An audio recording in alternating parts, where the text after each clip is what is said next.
When power reaches the level of absolute crushing dominance, heroes no longer have a place. Not because they are cowards, but because they are no longer allowed to participate. Please continue following Chun Mang into the next episode.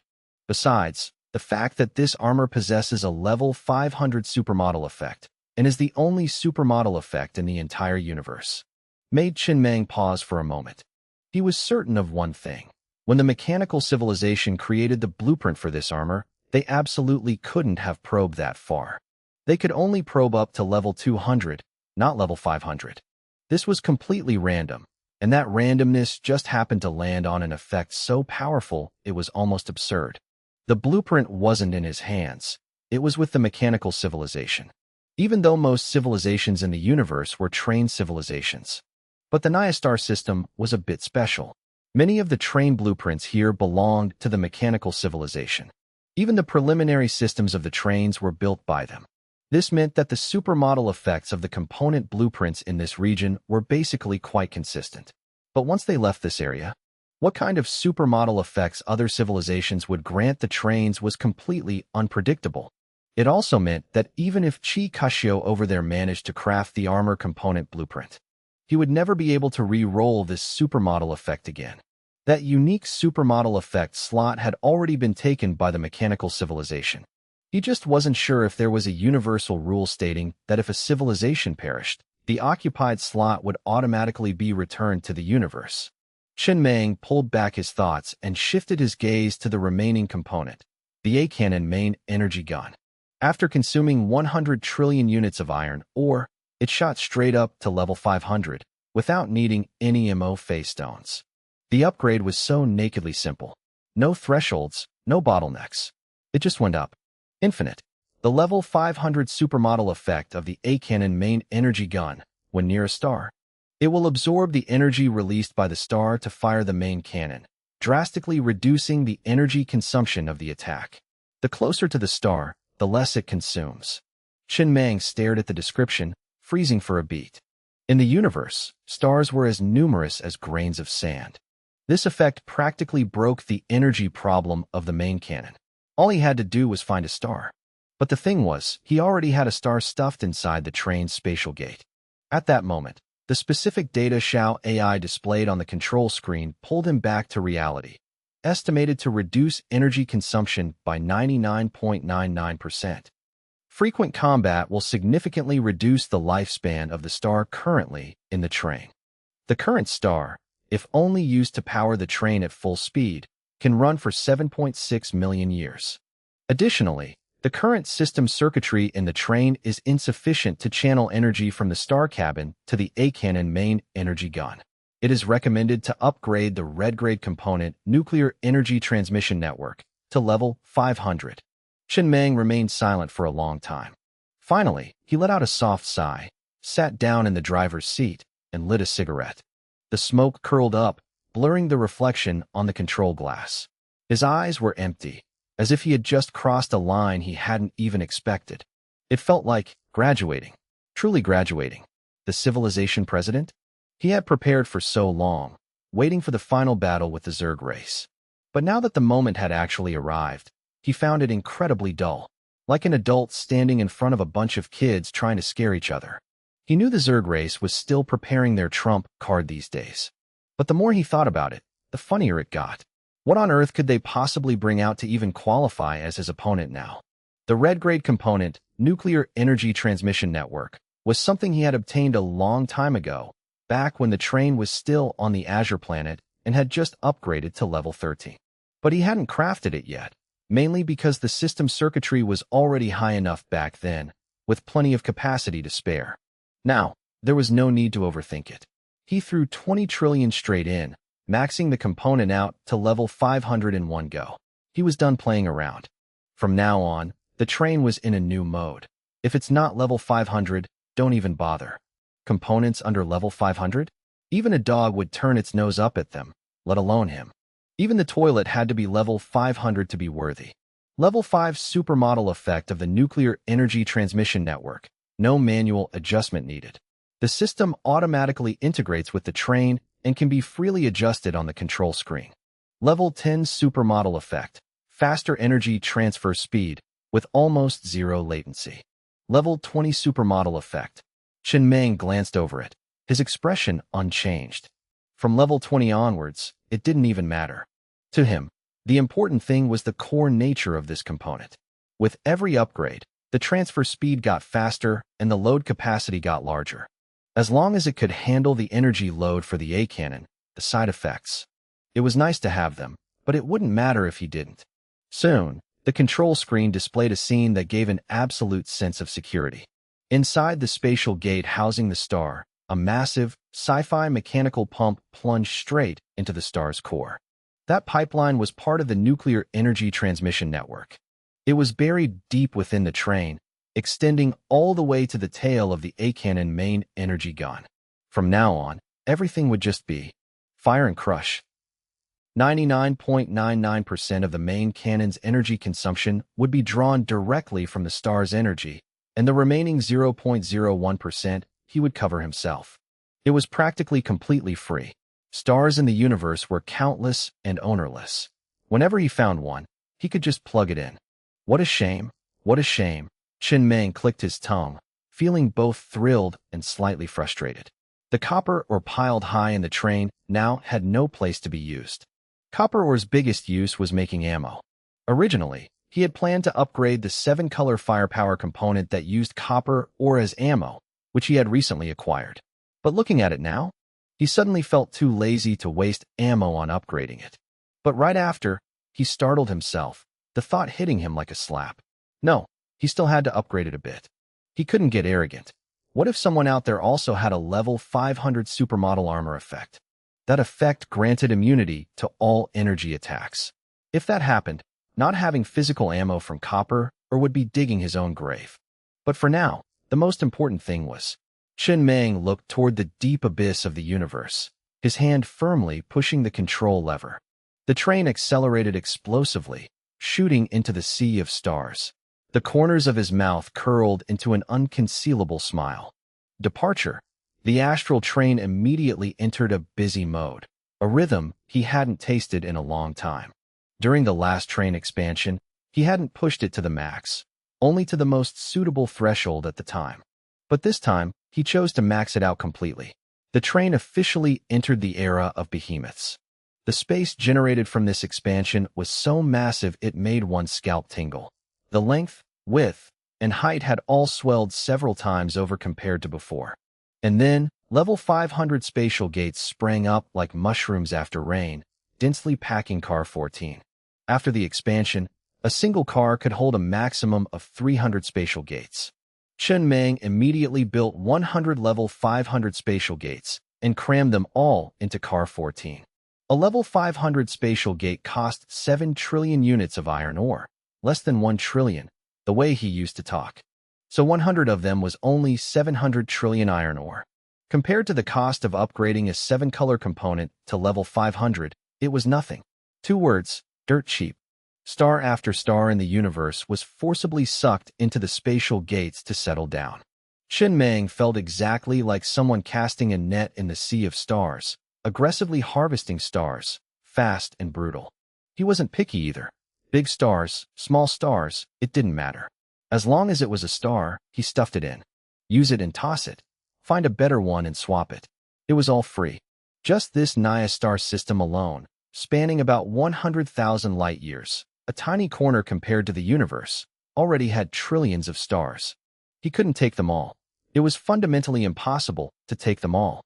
Right now, Chen Meng was no different from a gluttonous cat falling into a basket of fish, wanting to eat until he burst, yet knowing he couldn't finish it all in a lifetime. He completely filled all the level 500 spatial gates on the train, yet in total, he only managed to fit 101 stars. Compared to the Naya star system, it wasn't even a drop in the bucket. This felt amazing. Chen Meng steered the astral train deeper, watching star after star get pulled into the train, his mouth curving into a wild grin. Ever since he transmigrated to this world, resources had always been suffocatingly scarce, especially ammo. From beginning to end, he had never dared to fire recklessly. Every single time, he had to pinch pennies and calculate like a miser. But now, he He finally tasted what it meant to have ammo freedom. These 101 stars would be his biggest armory, his greatest backing, his ultimate confidence. Xiao AI. Chen Meng leaned back in his chair, still not fully satisfied, his eyes glancing at a distant star being swallowed by a black hole. Then he said, if a star is used as an energy source, its core nature must be tied to core energy. Is there any way to compress a star directly into iron ore? He paused for a beat, his mind already painting a picture of infinite resources, his heart beating a little faster. If we can do that, we'll have total iron ore freedom. Then he added, his voice as casual as if assigning a chore, but his heart full of anticipation. Tell Chi Kushio over there to figure out if it's possible. Inside the train, Xiao AI's voice remained silent for a long time, as if running through a series of calculation models. Then, the mechanical electronic voice finally spoke. In the Mecha R&D Center of Car 2, Chi Kushio froze the moment he received the latest order from Boss Mang. He stared blankly at Boss AI in front of him, then pointed at himself. Me? Yes, Xiao AI nodded, ice-cold and emotionless.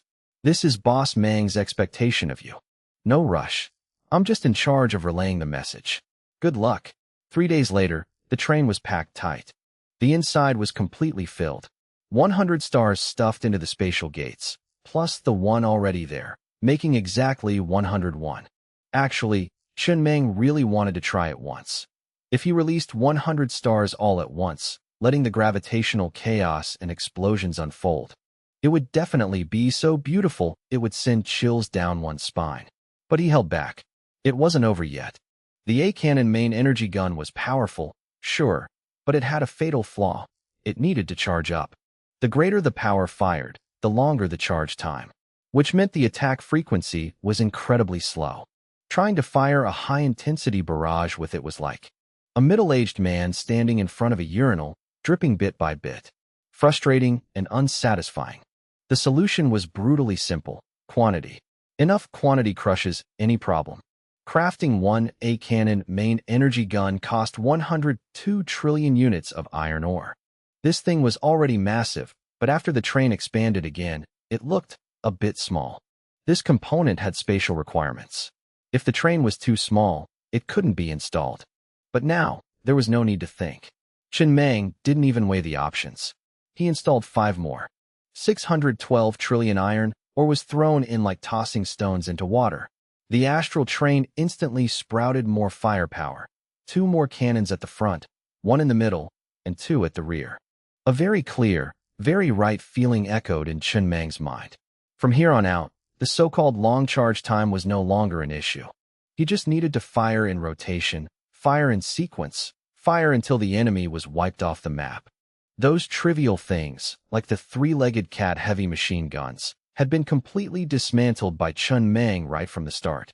Car 14 used to be the missile car. Now, he dismantled the missiles too, moving them all inside the train as decorations. From now on, this car was exclusively for storing stars. Even the cosmic energy receivers in Car 13 would sooner or later be dismantled. Now that the train had reached this stage, those things had to be phased out. The amount of iron ore they absorbed was nothing but a waste of time and space. Up to this point, after consuming a total of 1,682 trillion units of iron ore, the astral train had received an upgrade on a level that was simply perverted. There were still 1,315 trillion units of iron ore left. Initially, Chen Meng had planned to keep a lot of iron ore as ammo reserves, afraid that if he dumped it all into upgrading components, when it came time to fire, he'd be broke. No matter how high-tier the weapons were, without ammo, they were useless.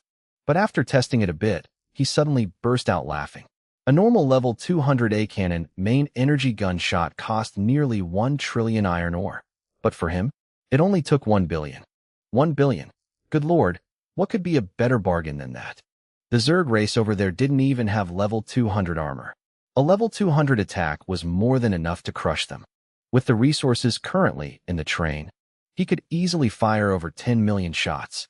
Over 10 million level 200 main energy cannon shots. Enough to slaughter the entire Zerg race without breaking a sweat. Thinking of this, Shin Mang felt that the sense of preparing for a decisive battle from before had suddenly turned into a long, drawn-out joke. He had kept his nerves taut for too long. Now that victory was firmly in his grasp, all that remained was a slightly cold calmness. Next, he just needed to make a few final preparations, and he could launch a preemptive strike.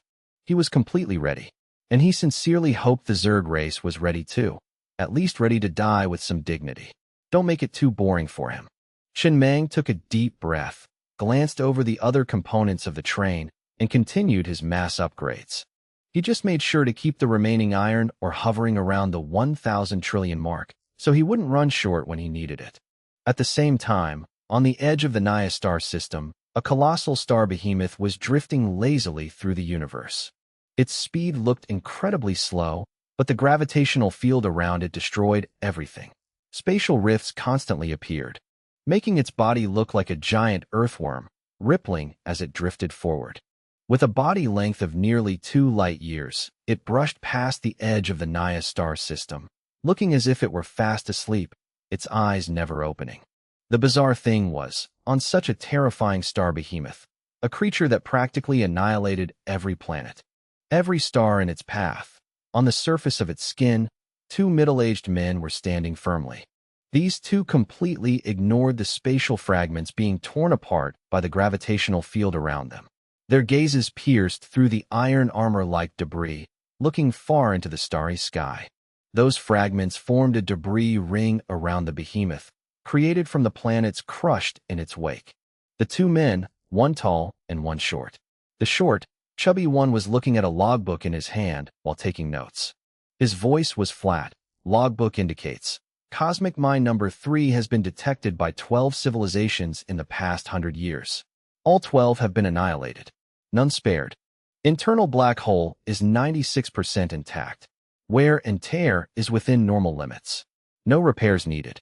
No high-tier civilizations encountered. Everything is normal. Energy transmission operating equipment is normal. The strange thing was, he didn't even move his pen.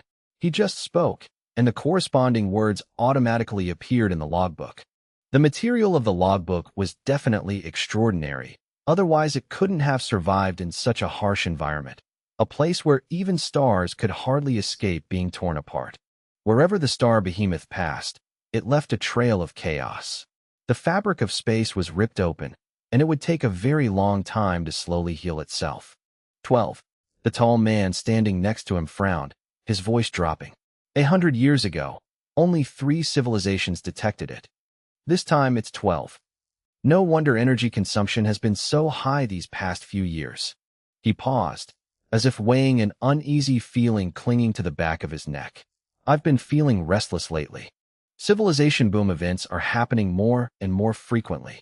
The short, chubby man tucked the logbook into his shirt, explaining in a very professional tone, not necessarily. Out of those 12 civilizations, only 9 were Tier 3, possessing level 207 color radars. The other 3 were Tier 1 and Tier 2 civilizations. Pure bad luck.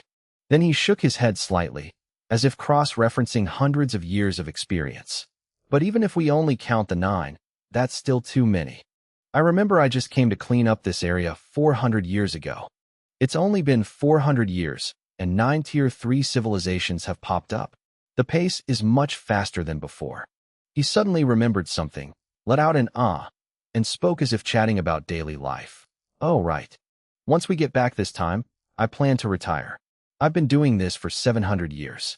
I don't want to work the remaining 300. I want to travel, see the sights on different planets, just wander around. Retire. The tall man showed genuine envy. That's nice.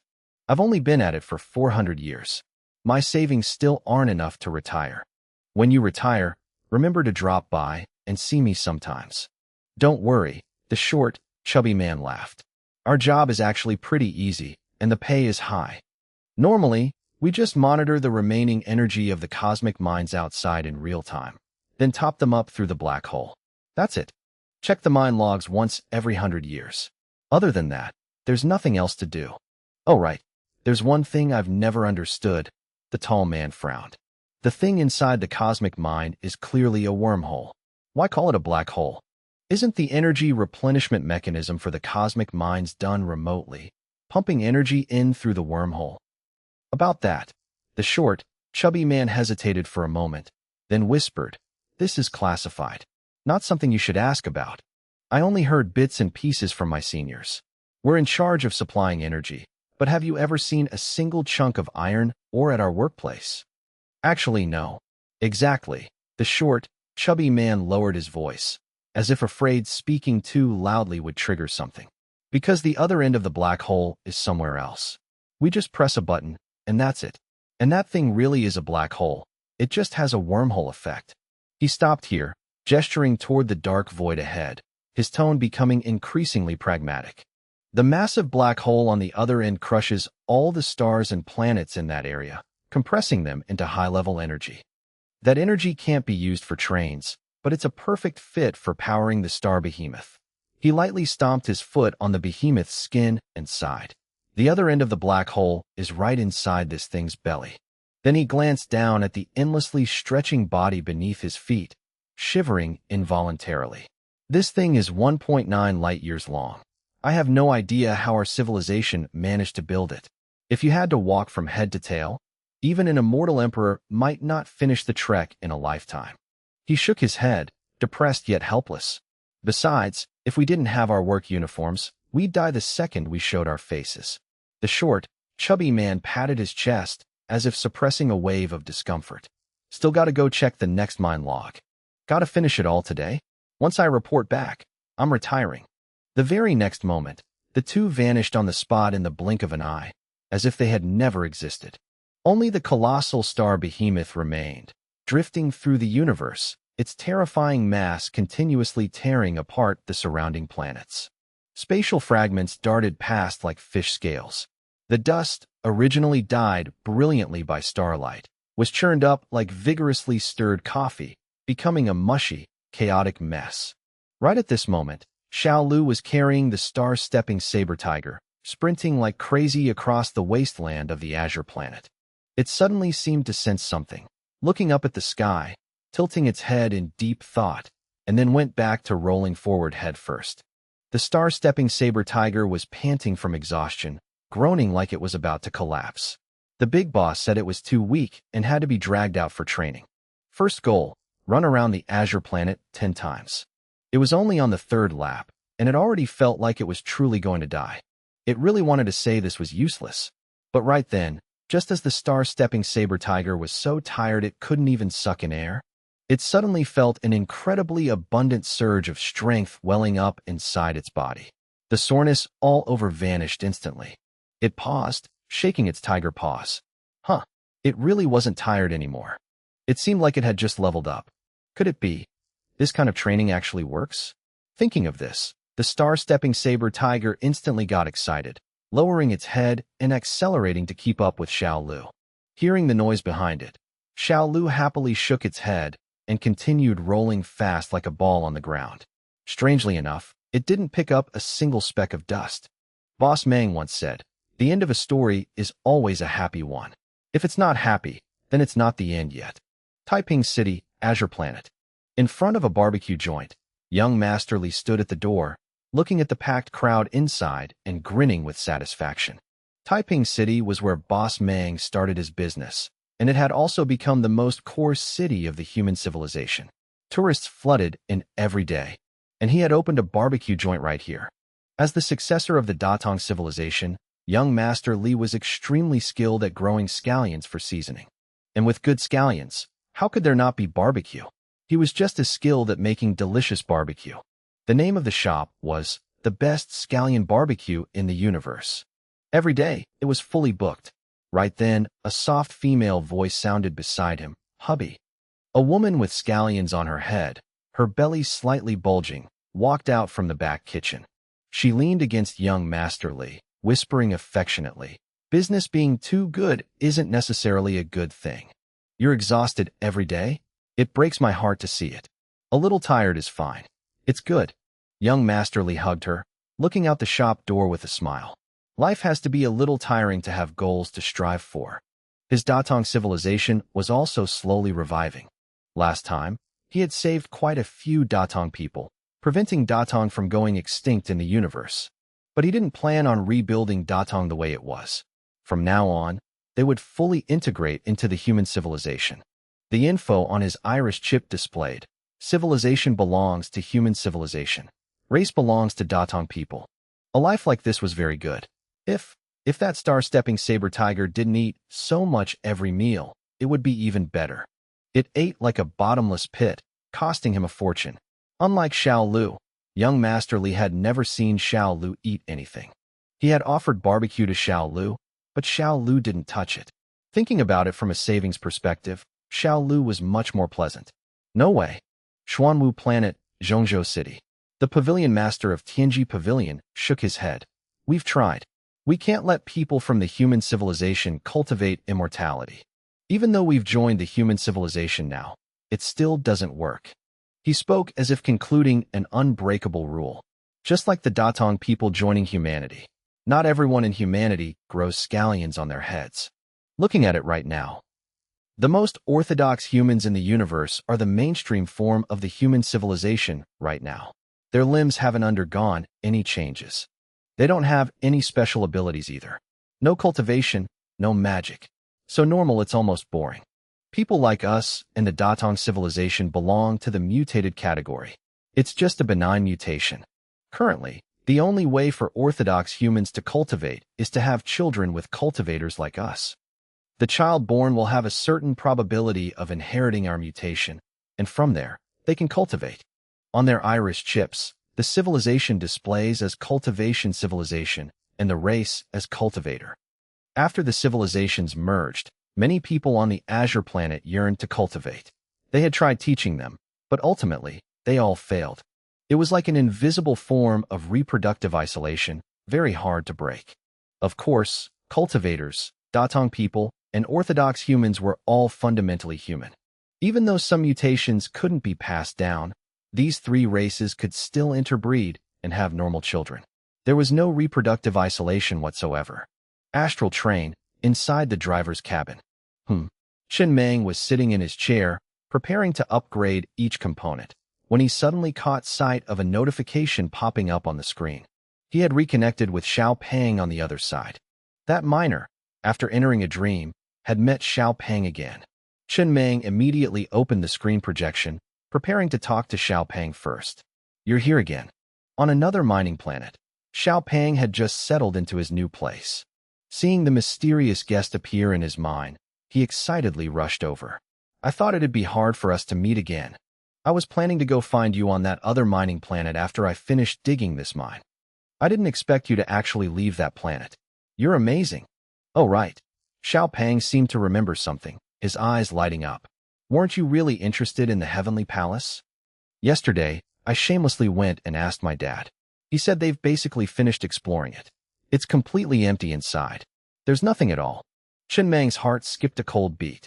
Not a single thing. Yeah, nothing at all. Xiao Pang nodded repeatedly. My dad said he got the news pretty early, but even he was a bit skeptical about how true it was. Because logically, it shouldn't be empty. Not to mention anything else.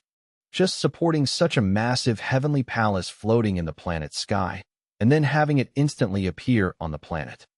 That definitely requires energy to sustain, right? There should at least be an energy transmission device, or some resources. But there's nothing. Completely empty. Not even a single piece of iron ore. Empty again, Chen Meng said very softly, as if talking to himself. After chatting for a while longer, he agreed to meet Xiao Pang again tomorrow and disconnected. That cyberpunk miner was no longer mining. He had become the medium for him and Xiao Pang to communicate. Chen Meng leaned back in his chair, lost in silent thought. By now, he was almost certain that the Heavenly Palace was created by Daba and his crew in the future, and it was highly likely that his future self had thrown it back. Initially, he had wondered if his future self had stuffed it full of resources and blueprints before tossing it over. Now it seemed there was nothing, and since it was him, it was even more impossible that he hadn't thought of this. Thinking of this, two possibilities popped into his head. Possibility 1. The rules of the universe didn't allow it. Possibility 2. His future self couldn't guarantee that his present self would find this heavenly palace. Right. If it weren't for the Xingho civilization, he wouldn't have even known about the heavenly palace. So, for his future self to ensure it was thrown exactly in front of his present self, that was indeed a very difficult problem. Looking back, it had probably failed. The thing didn't end up in his hands. It fell into the hands of the Nami civilization. Chun Mang suddenly thought of something, his mouth twitching slightly, feeling both speechless and amused. This heavenly palace. It probably counts as a civilization wonder, right? And he had just assigned the task of building a civilization wonder to Daba. Good. He'd credit Daba for it first. He just didn't know how long it would take Daba to actually build the heavenly palace. With the current technological level of the Earth-star civilization, it would be very difficult to do without a few hundred years. He didn't dwell on it any further, tossing it aside and returning to upgrading components. He looked at the hologram of the astral train on the control screen. When his eyes landed on the refrigerator component, he let out a sigh of regret. This thing had helped him quite a bit, especially useful during the micro stage. It was still useful now. He had originally looked forward to the refrigerator's level 500 supermodel effect. But unfortunately, the last time he upgraded the fridge to level 500, the supermodel effect he got was none. That meant even if he upgraded it to level 1000, the supermodel effect would still be none. If he wanted to change it, his only option was to wait for Chikashio to craft a refrigerator component blueprint, and then re-roll the supermodel effect again. At the same time, he also wanted to find a way to raise the detection limit for supermodel effects higher. Only being able to detect up to level 200 was too low. At the very least, he needed to detect up to level 500 for it to mean anything. In that case, he'd have to rely on the Train AI assistant. The next moment, after throwing in 380 billion units of iron ore, the Train AI assistant was maxed straight to level 500, instantly receiving a brand new supermodel effect. Level 500 supermodel effect of the Train AI assistant. Computing power skyrockets. The deduction level for component blueprint supermodel effects is raised to level 500. Simultaneously inherits the databases of all AIs that have died within the last 10 years within radar range. Chun Mang narrowed his eyes, his gaze lighting up but revealing a strange expression. His luck really was hit or miss. He had just been thinking about how to raise the deduction limit, and the problem solved itself right in front of him. He leaned over, tapping lightly on the armrest, and said directly, "Xiao AI, tell me how you feel after reaching level 500. But there was no answer in the cabin. "Xiao AI." Chun Mang called again, this time with a hint of doubt in his voice. The next moment, a stuttering voice rang out like a freezing machine. A moment. Only then did Chun Mang notice the second half of the supermodel effect. His radar range was 100,000 light-years, which meant Xiao AI was inheriting the data of every AI that had died in the last 10 years, across an unimaginably vast area. He let out a soft, feeling both amused and helpless. All right, that really is a grueling task. The range was too massive. It wasn't until 30 minutes later that Xiao AI's voice returned, sounding much lighter, as if it had just thrown a mountain off its CPU. All processes have concluded. Captain, I'm exhausted to death. Chun Mang was inwardly amused by the form of address, but kept his voice calm. Tell me, how did you do it? If an AI is destroyed, its data should be wiped clean. How did you retrieve data from those vaults? Explaining it is a bit complicated. Downloaded from the universe's backup archive, Xiao AI replied. Then, as if realizing it was acting differently, its voice sounded more human and emotional than before, no longer flat and cold like a machine.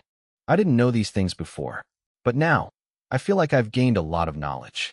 Let me explain it slowly to you, Captain. Then it added a very human remark. Let me take a sip of water first.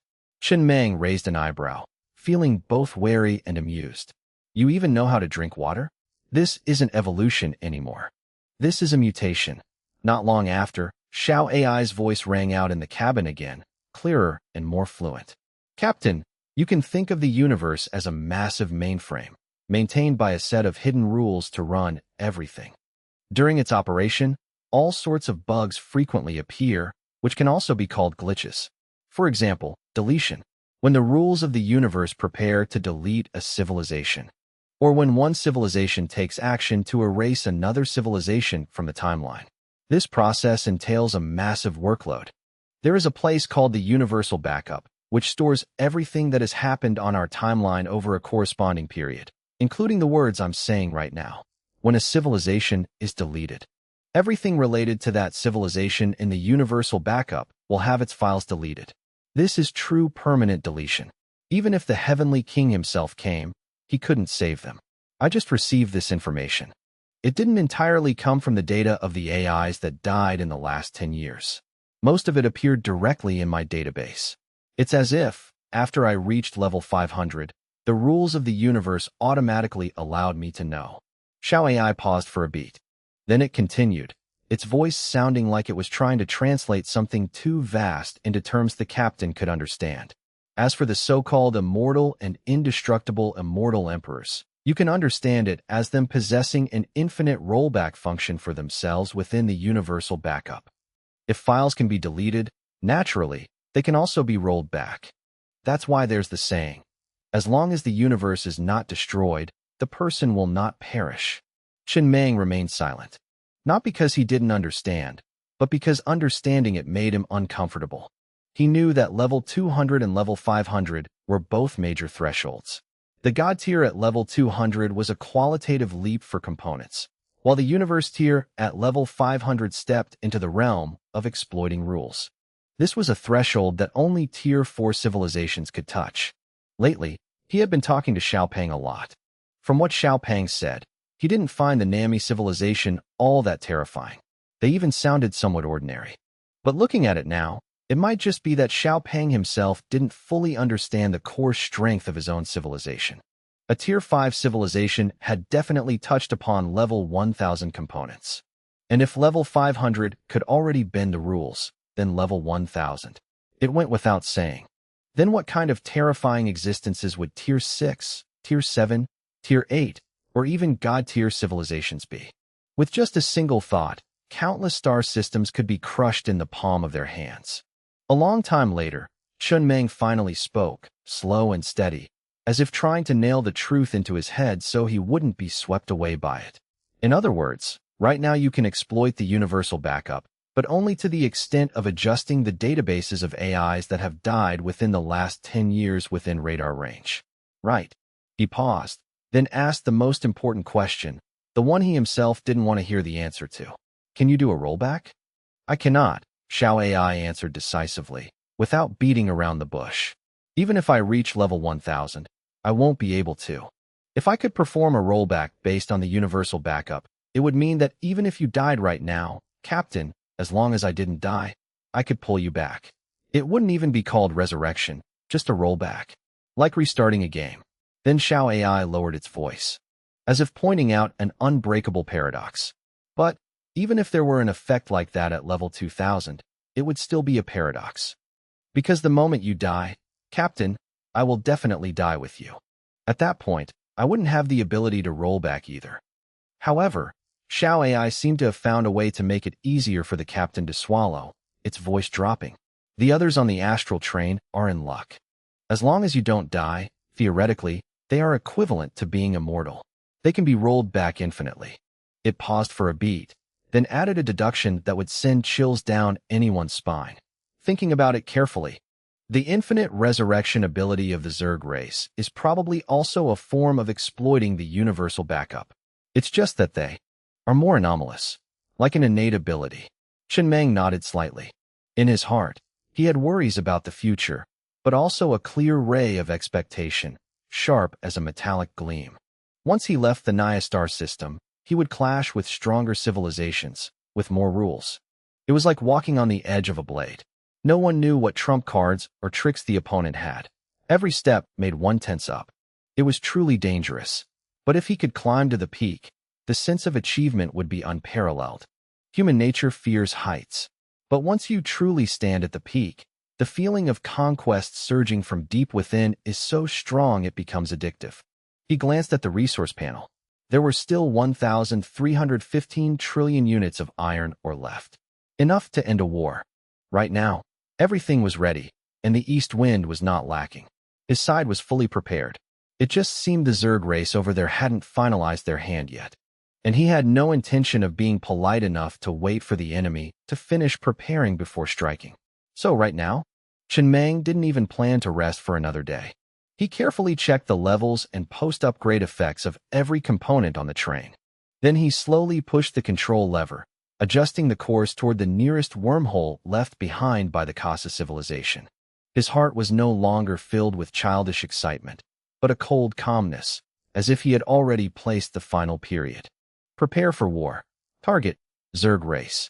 The very next moment, a cosmic broadcast signal was emitted from the astral train. Human civilization, obeying the mandate of heaven. The human civilization officially declares war on the Zerg race today. We will not stop until one of us is dead. This signal wasn't broadcast through the train's speakers. The train was moving too fast, but through a special item acquired earlier. The transmission speed was the speed of light. Of course, the Zerg race definitely wouldn't receive it. Even a few hundred years from now, it wasn't guaranteed that any civilization would receive it. But that didn't matter. It was mainly for the ritual. This was the first time the human civilization stepped onto the path of conquest, the first time they proactively launched a war against another civilization. Some things had to be marked. Future history would also remember this day. The next moment, the astral train's speed skyrocketed, charging straight toward the nearest wormhole. The war had begun, and it started in an incredibly abrupt manner. Inside the Casa Civilization Federation, there were over 10,000 civilizations. No one was prepared in time. In their eyes, since it was a stalemate, dragging it out for 5 or 6 years was perfectly normal. Civilization wars usually lasted decades. Even the destruction of the mechanical civilization took several hundred years. How could it be this fast? The civilization president was completely caught off guard. As for the human civilization, it went without saying. Chen Meng hadn't discussed or announced anything beforehand. He just did it. Until the astral train suddenly appeared at the frontline battlefield of the Zerg race's grand army, amidst a blinding flash of light, and began a frantic bombardment. As the news gradually spread, the other civilizations finally realized in hindsight, the war seemed to have already begun. The human civilization had struck first, and the attacking force was just a single train. There is no sound in space, but the scene illuminated in front of the train was enough to make Chen Meng hear explosions in his own head. The pitch-black void was torn apart like a curtain. Several blinding beams from the A-cannon main energy guns erupted like spears of light from the muzzles atop the steel beast. Each beam was like a hurled thunderbolt, tracing a scorching trajectory of death through the vacuum before slamming straight into the Zerg race motherships ahead. Level 200 intensity, far beyond their defensive capabilities. The energy of these motherships was only around 15,000, which meant level 150. For a Tier 2 civilization, that was already a solid foundation. Upgrading armor to level 150 didn't just burn resources, it also burned a massive amount of precious MO phase stones. It's just that, in the universe, never consider yourself a monster, and definitely never consider yourself the main character. In a corner you can't reach, there is always someone even more monstrous, even more of a main character, just standing still and watching you jump around. The foundation of the Zerg race, in the face of these level 200 A-cannon main energy gun beams, was almost instantly turned to ash. The motherships were wiped out in the blink of an eye. The fragments that hadn't fully vaporized shot off at extreme speeds deep into the universe. This was the front line of the Zerg race. The army was densely gathered. A massive number of Zerg motherships were stationed here. Each had a defense of around level 150, with standard energy attacks at level 170 and the strongest at level 230. Around each mothership, countless Zerg monsters were crammed together, densely occupying a massive swath of space. Just looking at it was enough to make one shudder. The Doppler radar displayed the exact number of Zerg monsters in the space ahead, 37.92 million. A colossal number. And this was only the front line of the Zerg race. It wasn't even their main force yet. The strength of the Zerg race had far surpassed the caliber a Tier 2 civilization was supposed to have. When the main cannon beams exploded amidst their frontline army, a dense swarm of Zerg monsters immediately launched a counterattack. First, a large number of Zerg motherships scattered, fleeing in different directions. Simultaneously, countless Zerg monsters charged straight at the astral train, fearless of death, disregarding everything. This was the Zerg race's usual tactic, using the sheer number of monsters to wear down the enemy's energy reserves, waiting until the enemy was nearly out of energy before swarming them all at once. Incredibly simple, but incredibly effective. Up until now, they had rarely met their match. Normal enemies could only retreat, then try to locate the brood mother and execute a decapitation strike. But today, the astral train had no intention of playing by their script. Boom, boom, boom. A total of 6 A-cannon main energy guns atop the train, under Xiao AI's control, began a relentless bombardment forward. Countless monsters were instantly vaporized the moment they touched the cannon beams, as if falling straight into the core of a supernova. Massive amounts of purple-blue blood and bone splattered, forming bizarre nebulas under the starlight that looked like brilliant dust clouds, so dazzlingly beautiful it was chilling. There was no sense of gore. On the contrary, it carried a rare beauty, as if the universe itself were painting a masterpiece with death. At the same time, hundreds of Zerg motherships also launched their counterattack. On their surfaces, countless tumor-like cannon muzzles swelled up. Then, immediately after, main energy beams rained down like hail, blanketing the area toward the astral train. They aimed perfectly, not because they were such great shots, but because the astral train simply didn't dodge. Didn't evade. There was no need. All attacks were directly nullified by the armor. When the energy gap exceeds 10,000, the concept that one level higher is absolutely unbreakable was no longer absolute. A level 101 cannon could still deal damage to level 102 armor, it was just lower. That was exactly why the Zerg race's ants biting an elephant to death playstyle could run rampant on every battlefield. It's just that, when defensive armor reached level 500, an unbridgeable abyss instantly appeared between the two sides. That abyss was something no amount of lives could ever fill. Many ants can indeed bite an elephant to death. But no matter how many ants there are, they can never bite a 2-light-year-long star behemoth to death. And right now, in front of the Zerg race, Chun Mang was exactly that kind of monster. The strength of the two sides fundamentally wasn't on the same dimensional plane. Right then, Xiao AI's voice rang out in the cabin. "Captain, the dead Zerg monsters are continuously resurrecting. They are resurrecting on a nearby dead planet and returning to the battlefield. Currently, we cannot determine the location of the celestial thread bug in this area." This was exactly what made the Zerg race terrifying. Infinite resurrection, endless and boundless, dragging on to the point of making people despair and fear. The mechanical civilization had once researched a component that could locate the celestial thread bug, but they didn't have the blueprint for it. And they hadn't managed to research it themselves yet, so they had absolutely no means of locating it. No need to look. Chen Mang looked out the window, where the newly formed purple nebulas hadn't yet dissipated. His expression was so calm it was cold. Destroy all the motherships here, then initiate a wormhole jump. Prepare to penetrate straight into the heart of the Zerg race and find the brood mother. Killing these monsters is meaningless. Only when the brood mother dies is the Zerg race considered destroyed. Once the brood mother is dead, those monsters will naturally collapse with it. Understood. This battle lasted exactly 10 minutes. 10 minutes later, deep in space, the number of Zerg monsters had barely decreased. They resurrected endlessly from the rear and gave chase. Even though the dead planet mentioned earlier had been destroyed, the monsters could still resurrect on other dead planets and continue joining the battlefield. They had destroyed dozens of dead planets along the way before realizing this was a trap. The resurrection of the Zerg race had nothing to do with those dead planets. They weren't stupid enough to place the celestial thread bug on them. Those dead planets were just bait to waste the enemy's resources. The level of the celestial thread bug was only level 1. It had almost no ability to survive on its own in space. A single squeeze would kill it. It was laughably weak. But it possessed the one thing that drove people crazy, resurrecting the dead Zerg monsters in the area. Initially, Chen Mang thought the celestial thread bug was hiding in one of the motherships. But as he blew them up one by one, the monsters kept resurrecting continuously. Humph. Chen Meng scoffed coldly, a fleeting sense of being perfectly provoked flashing through his mind. Nice trick.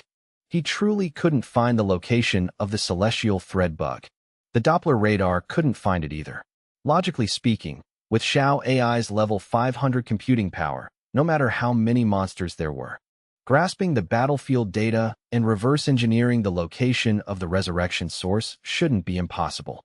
But Xiao AI said it wasn't there, which meant it truly didn't know where it was hiding. But that was fine. Chen Meng didn't plan on dragging this out any longer. He reached out and pressed a red button on the control panel. Spider legs slowly extended, beginning to slice through the fabric of space. He was preparing to enter pseudo-four-dimensional space to break away from this place, then use a wormhole to head straight into the center of the Zerg race. With overwhelming strength, there was no need to hide. Just use absolute power to crush every trick, and that's it. These petty tricks were practically meaningless. But the moment the astral train plunged into pseudo-four-dimensional space, Chen Meng looked at the Doppler radar screen and froze for a beat. He stiffened, then burst into a wide grin.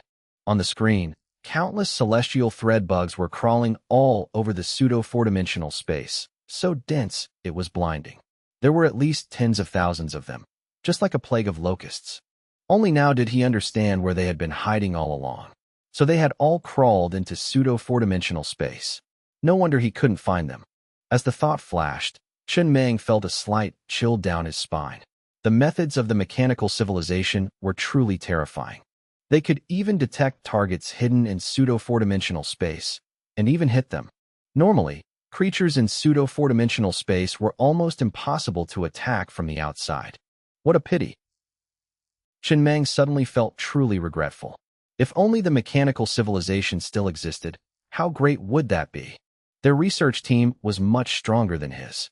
Even with their internal structure rotting from conflict, their technology was still unbelievably advanced. This region just lacked resources. If it didn't, the mechanical civilization upgrading to a Tier 4 civilization probably wouldn't have been a pipe dream. But he immediately pulled his thoughts back to reality. This wasn't the time for regrets. The very next second, a 1,000-meter-wide energy beam from the main cannon tore through the pseudo-four-dimensional space. The swarm of celestial thread bugs was completely vaporized before they could even feel a thing. Do you need a butcher's knife to kill a chicken? No. But it's fun to use, easy to use, and I'll use it again next time. Chen Meng originally thought celestial thread bugs were extremely rare, maybe just one or two scattered around. Who would have thought there were tens of thousands here? That meant he had completely misjudged their scale all along. After clearing out the celestial thread bugs, Chen Meng left pseudo-four-dimensional space. He didn't plan on going any deeper, reappearing in deep space. He began a frantic bombardment of the swarming Zerg monsters. A few minutes later, the tens of millions of monsters were reduced to 30 million. That's right, the efficiency was incredibly high. In just a few minutes, he had wiped out nearly 10 million of them. But the numbers were too massive, and they were scattered everywhere. A single cannon shot didn't have any crowd control effect, making it an extreme waste of resources. Even though they couldn't resurrect anymore, slaughtering them still required a hefty price. Chen Meng glanced at the resource panel. His face remained calm, but his mind was already recalculating. The A-cannon main energy gun was indeed powerful, but against a sea of targets type battlefield, it wasn't effective. It was still geared towards single-target damage. He needed a weapon that dealt large-scale area of effect damage. If only these guys would line up in a straight row, that would be great. The moment that thought popped up, his eyes immediately fell on an accessory on the train he hadn't used in a long time. Green-grade accessory, powerful magnet.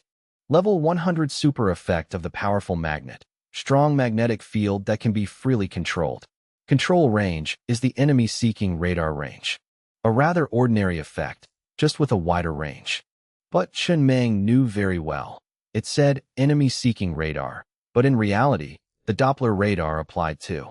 Theoretically, he could control any iron object within a 100,000 light-year radius. It's just that the further away it was, the more terrifying the resource cost. The next second, he pulled out 3,808 billion units of iron ore, upgrading the accessory to level 500. Level 200 super effect, none. Level 500 super effect, Chen Meng didn't care at all. He narrowed his eyes, pressed a button on the control panel, looked at a slightly vibrating planet not far away, and muttered, still lacking a bit. He didn't need a super effect. What he needed was the magnetic force that increased with every upgrade, because every level made the magnetic pull stronger. He consumed another 100 trillion units of iron ore, upgrading it to level 1000. The super effect was still none. But this time, Chen Meng burst out laughing. Just as he predicted, a portion of the nearby dead planets and mining planets could now be freely controlled by his powerful magnetic radar. Then things were much simpler. Chen Meng leaned back in his chair, looking at the sea of Zerg monsters charging toward the train in deep space. His voice dropped, but was clear. The train now has the ability to control celestial bodies. Theoretically, we can freely control the rotation speed, movement direction, and even the gravitational influence range of the planets around here. We'll use the planet's gravitational zones. When the Zerg get close to this planet, use its rotation and orbital speed like a slingshot, flinging them to the next gravitational node. Repeat this multiple times, bouncing them back and forth between several celestial bodies, until they are gradually compressed into a dense, straight line. He paused for a beat, knowing his own limits, and said bluntly, "This kind of calculation takes too long. I can't do it. But, with your level 500, it shouldn't be a problem, right?" Xiao AI's laughter rang out in the cabin. "Of course. A genius idea, my captain. The gravitational slingshot effect is a method many spaceships in the universe use to alter their speed or flight path by exploiting a planet's gravity, creating acceleration as if being flicked by a slingshot. Very quickly." Under Xiao AI's control, several planets around the astral train, propelled by the powerful magnet, began to change their orbits and adjust their rotation speeds. At the same time, Xiao AI's voice echoed in the cabin, flat and cold as metal, devoid of any emotion. "The number of Zerg monsters is too large. The gravity of normal planets is insufficient. We need a gas giant. The gravity is stronger. The powerful magnet cannot pull a gas giant. But there is a gas giant in the train's spatial gate number 105. Requesting release." Chen Meng replied curtly, his voice very light. "Release confirmed." "Release complete," Xiao AI reported immediately. "Released at an oblique angle relative to the target swarm. The planet's gravity has altered the velocity vector of the Zerg monsters. Their speed is low. They cannot escape." First slingshot initiated. Right after, a spectacular scene unfolded in front of the train. Millions of monsters were pulled off their flight path as if by an invisible hand, sucked in by the gas giant's gravity, and then flung to the side. Chen Meng watched, his heart tightening slightly, not out of fear, but because of the chillingly perfect execution. It felt like everything was finally obeying his commands. Second slingshot initiated, Xiao AI said. Another cluster of monsters was pulled and hurled straight into the gravitational field of another celestial body.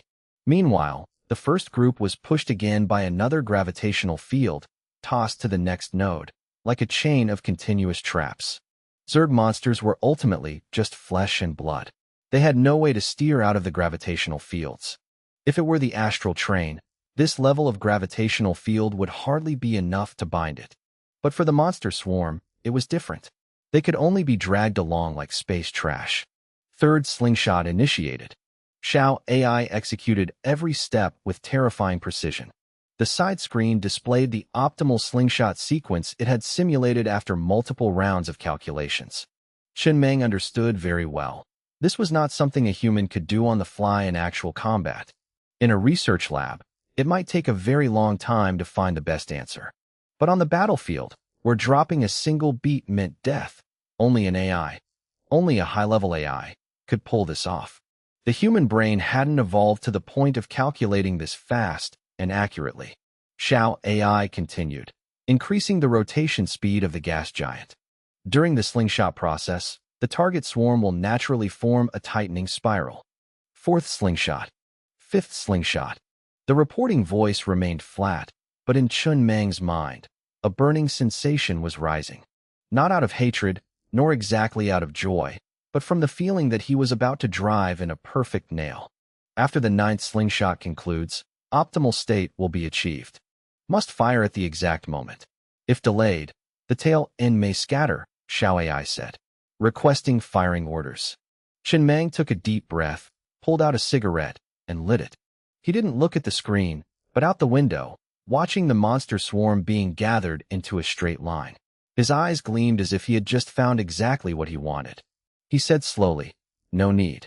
Adjust the angle for me. I'll fire it myself." Understood. He wouldn't let anyone else do this. That shot. He absolutely had to press it himself. He had to feel the moment everything clicked into place, the moment the hammer struck the nail. Very quickly, the 9th slingshot was completed. A total of 20 million Zerg monsters, a force enough to crush a Tier 1 civilization, were now forcibly bent into a straight line by an invisible hand. The main contributors were the dozen or so celestial bodies lined up along this route, each acting as a gravitational link. The scene was both insane and frustratingly beautiful. Chen Meng had never seen anything so perfect. Human nature is like that. If you have a hammer, you want to hit a nail. And the straighter and more perfect the nail, the better it feels. If you can drive it in with one perfect strike, the thrill is no less than reaching the absolute peak. To him, the thing right in front of his eyes was a perfect nail. The next moment, Chen Meng slammed his fist onto the button on the control panel. The train shuddered slightly. A scorching beam of light shot straight toward the line of monsters ahead. The angle was flawless. Boom, boom. The sound seemed to explode right inside his skull. Chen Meng instinctively held his breath, not daring to blink, afraid of missing even a single detail. When the final throw of the gravitational slingshot was completed, tens of millions of monsters were twisted and stretched taut within the gravitational vortex. Twisted into a winding river of flesh and blood. Dark, grotesque, yet strangely spectacular. Right after, like the dawn of creation, light was born. The A-cannon main energy gun atop the astral train roared. A searing spear of light, at a perfect angle, pierced straight through the chain of monsters. In that moment, aesthetics were turned upside down. If the universe had a beauty ranking, this scene would definitely qualify for the list. The universe didn't lack slaughter, but it lacked slaughter with aesthetic appeal. When the cannon beam touched the armor of the first monster, under an imaginary slow-motion lens, countless monsters behind it disintegrated one after another, shaped into purple blood and bone within the light of the blast. Massive amounts of purple blood and bone burst into nebulas, glowing brilliantly under the planetary light, like an incredibly expensive fireworks display. The entire chain of monsters popped in a continuous chain reaction like firecrackers, each corpse turning into explosives for the next blast. A few seconds later, everything returned to silence. The Doppler radar displayed no surviving targets. In space, the purple Zerg blood and bones still glowed faintly, like a magnificent apocalyptic painting. Perfect angle, perfect slaughter, perfect exploitation. Everything had developed in the most optimal direction. Only when he was certain not a single one was left did Chen Meng slowly exhale, letting his held breath return to normal. Actually, even if one had slipped through the net, it wouldn't have mattered. But at this moment, Chen Meng's mindset was no longer just about slaughter. He was creating an ultimate, dazzling work of art. Even the slightest flaw, though it wouldn't affect the big picture, would chip away at the aesthetic perfection. To him, that was what was truly unacceptable. Up until now, everything had been set up, and everything was perfect. This was the ultimate form of the aesthetics of violence. Only then did Chen Meng suddenly snap back to his senses. He looked down at the cigarette ash that had fallen onto the corner of his shirt at some point, then looked up ahead, quietly admiring the scene through the lingering smoke. The corners of his mouth couldn't help but curl up fiercely. Exhilarating. So damn exhilarating. Even though he had consumed quite a bit of iron ore, in exchange, he had unlocked a completely new method of attack. In the future, when facing large-scale swarms, he wouldn't have a headache anymore. Just pull them into a straight line and wipe them out with a single shot. Everything was dead silent. Right then, a notification panel suddenly popped up on the train's control console. Human civilization buff. Every time a civilization wonder recognized by the rules of the universe is built, you will receive a random mystery reward box. Maximum limit, 9, 7 color. Before he could react, a second panel popped up. The human civilization has successfully created a civilization wonder recognized by the rules of the universe. The universe has named it Zerg Extinction. Received 1 random mystery reward box. Immediately after, the mass of purple blood and bone from the countless dead Zerg monsters in the distance seemed to freeze. It no longer dissipated, but remained permanently suspended deep in space. This was within the territory of the human civilization that Chun Mang controlled. To be more precise, the Zerg race was already located within that territory. This time didn't count as starting a war, but rather purging rebels within his own domain. Opening the star system map, it was clear. In this area, a civilization wonder named Zerg Extinction had appeared, belonging to the human civilization. Just by touching it, one could still watch a replay of the scene that just happened. Something like this counts as a wonder too? Chun Mang snapped out of the lingering afterglow, a flash of surprise in his eyes. This was truly an unexpected joy. Before, he had thought only structures built with his own hands could be called wonders. Now it seemed, not just structures, but this method counted too.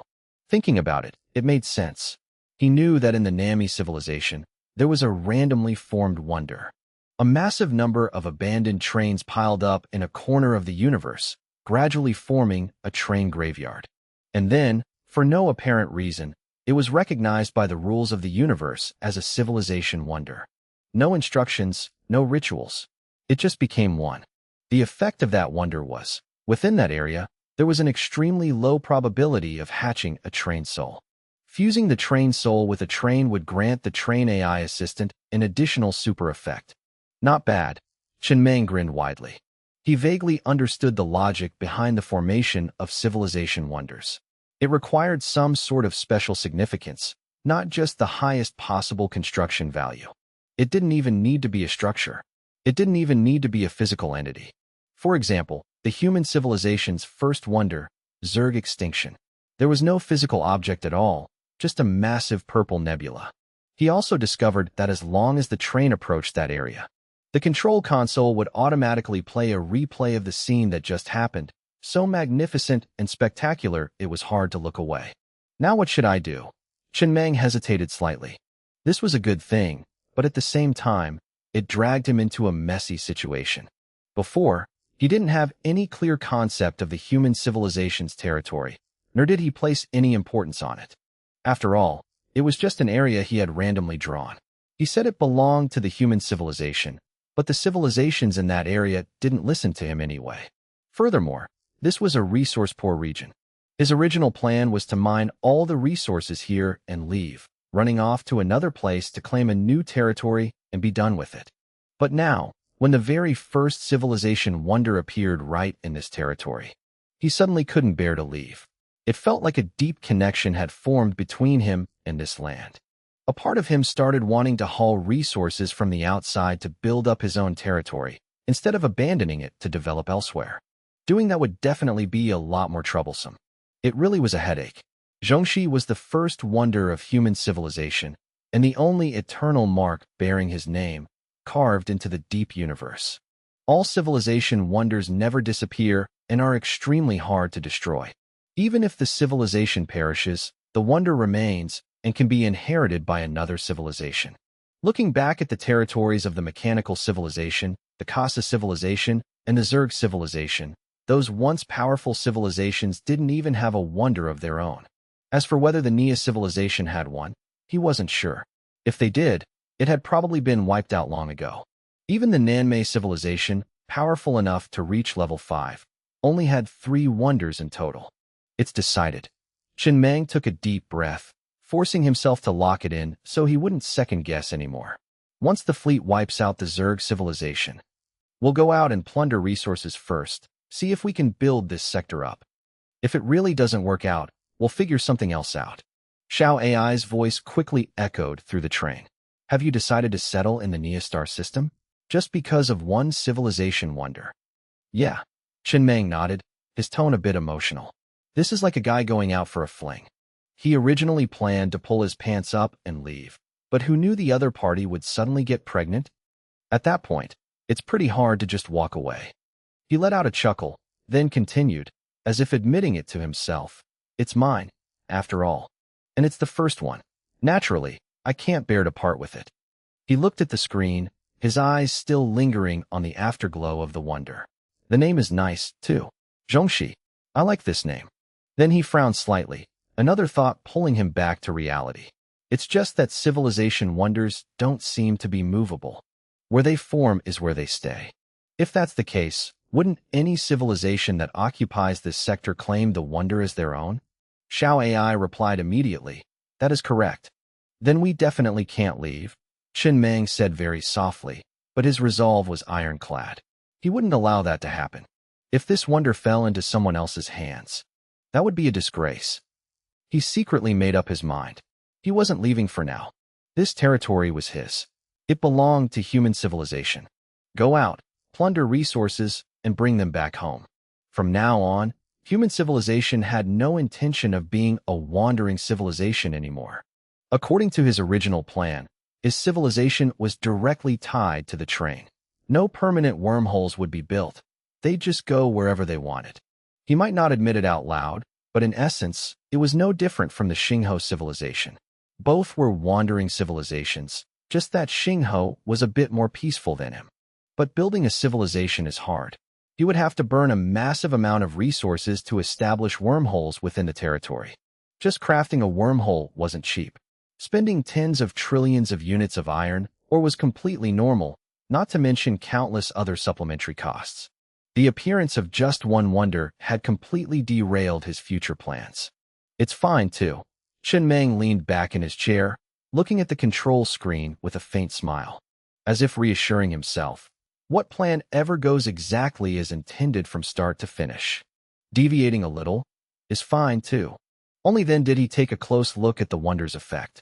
Every wonder defined by the universe's rules as a civilization wonder definitely had a special effect. For example, the train graveyard of the Nanmei civilization. But in most cases, a wonder's effect wasn't game-changing. Its existence didn't alter the civilization's fate too much. It was mostly symbolic. A civilization having multiple wonders was, in itself, proof that its strength was nothing to scoff at.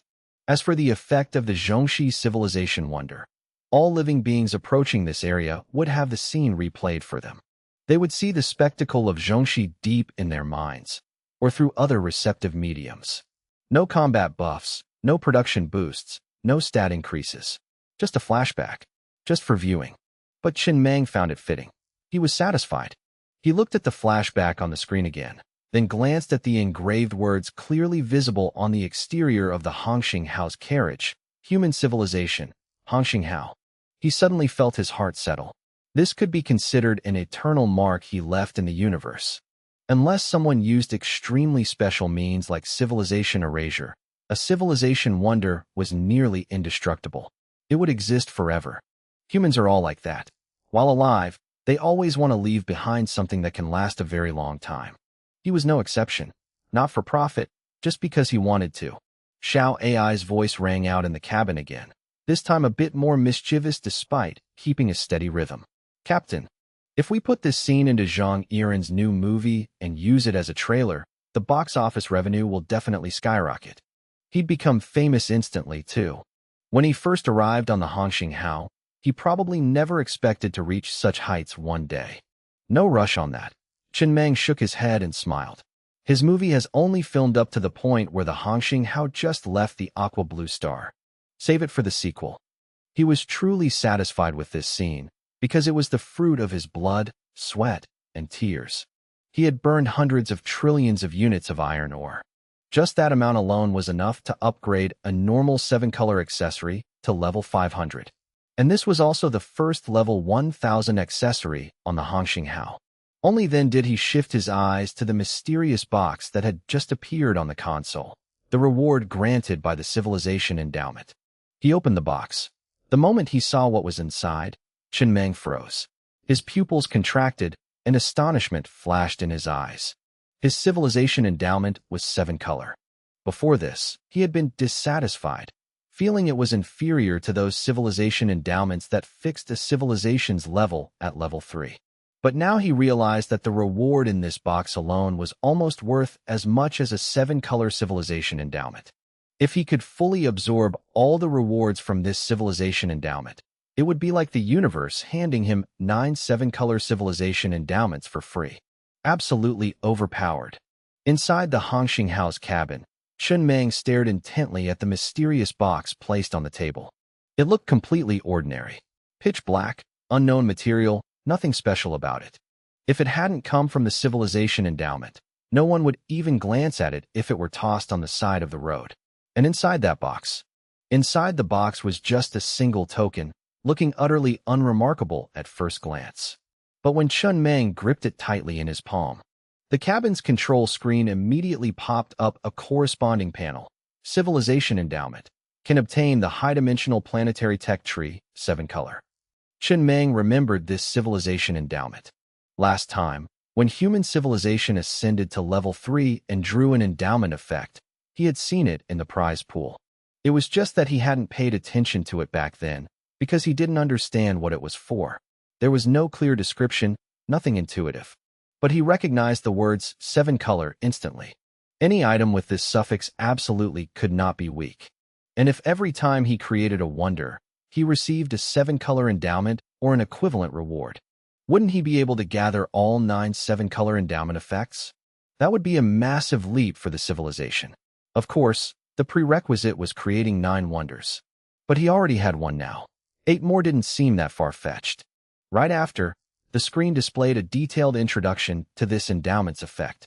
This endowment can place the civilization's territory and its affiliated planets into a high-dimensional overlapping state, permanently immune to forced collapse into 2 dimensions, while possessing priority when upgrading to higher dimensions.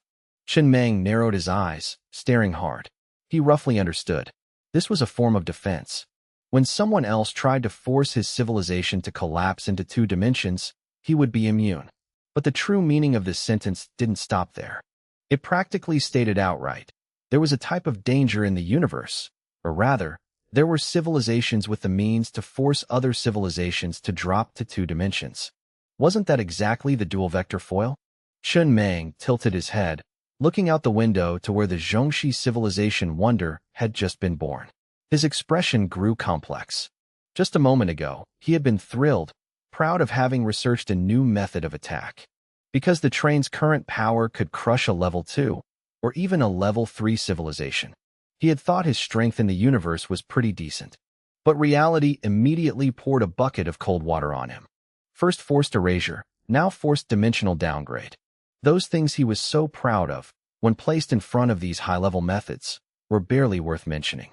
There was absolutely no room for resistance. The universe was too dangerous. Just sticking your head out a little could get you targeted by others. He had to quickly acquire forced erasure methods of his own. Whether he used them or not was one thing, but he absolutely had to have them. He also had to gather enough of these high-level methods. Otherwise, he wouldn't feel the slightest sense of security. It'd be no different from standing naked in the middle of the street.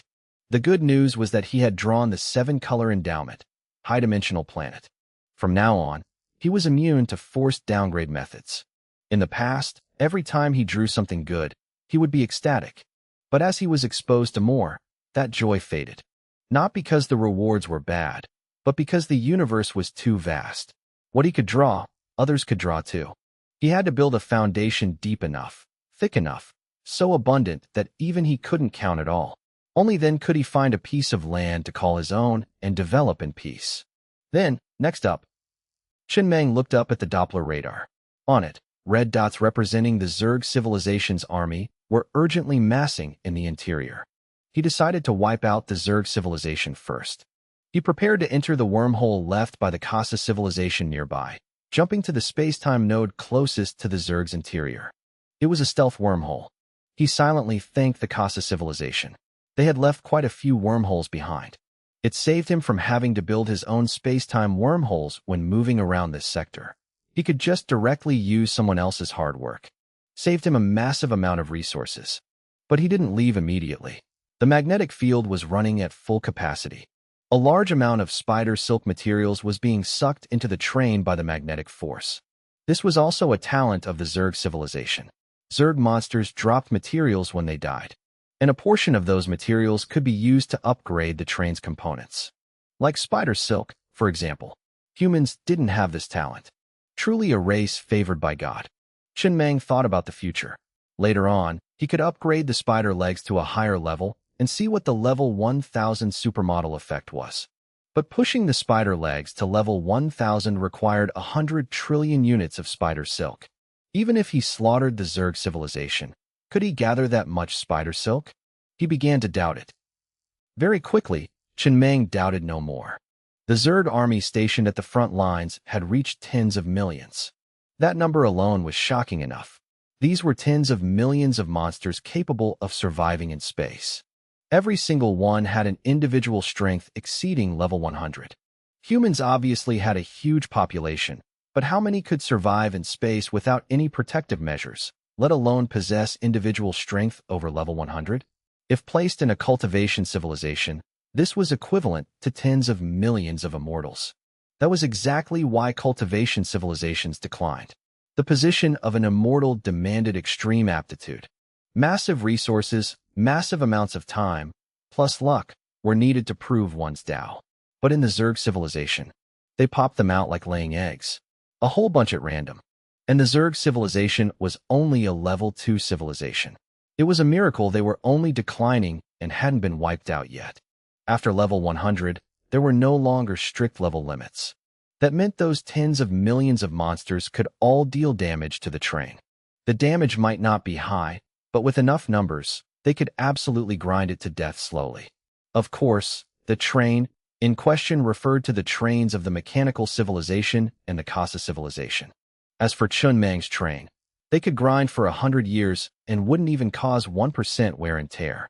Even if they did manage to scratch it, the armor would auto-repair in the blink of an eye. Against the Zerg civilization, he was absolutely invincible.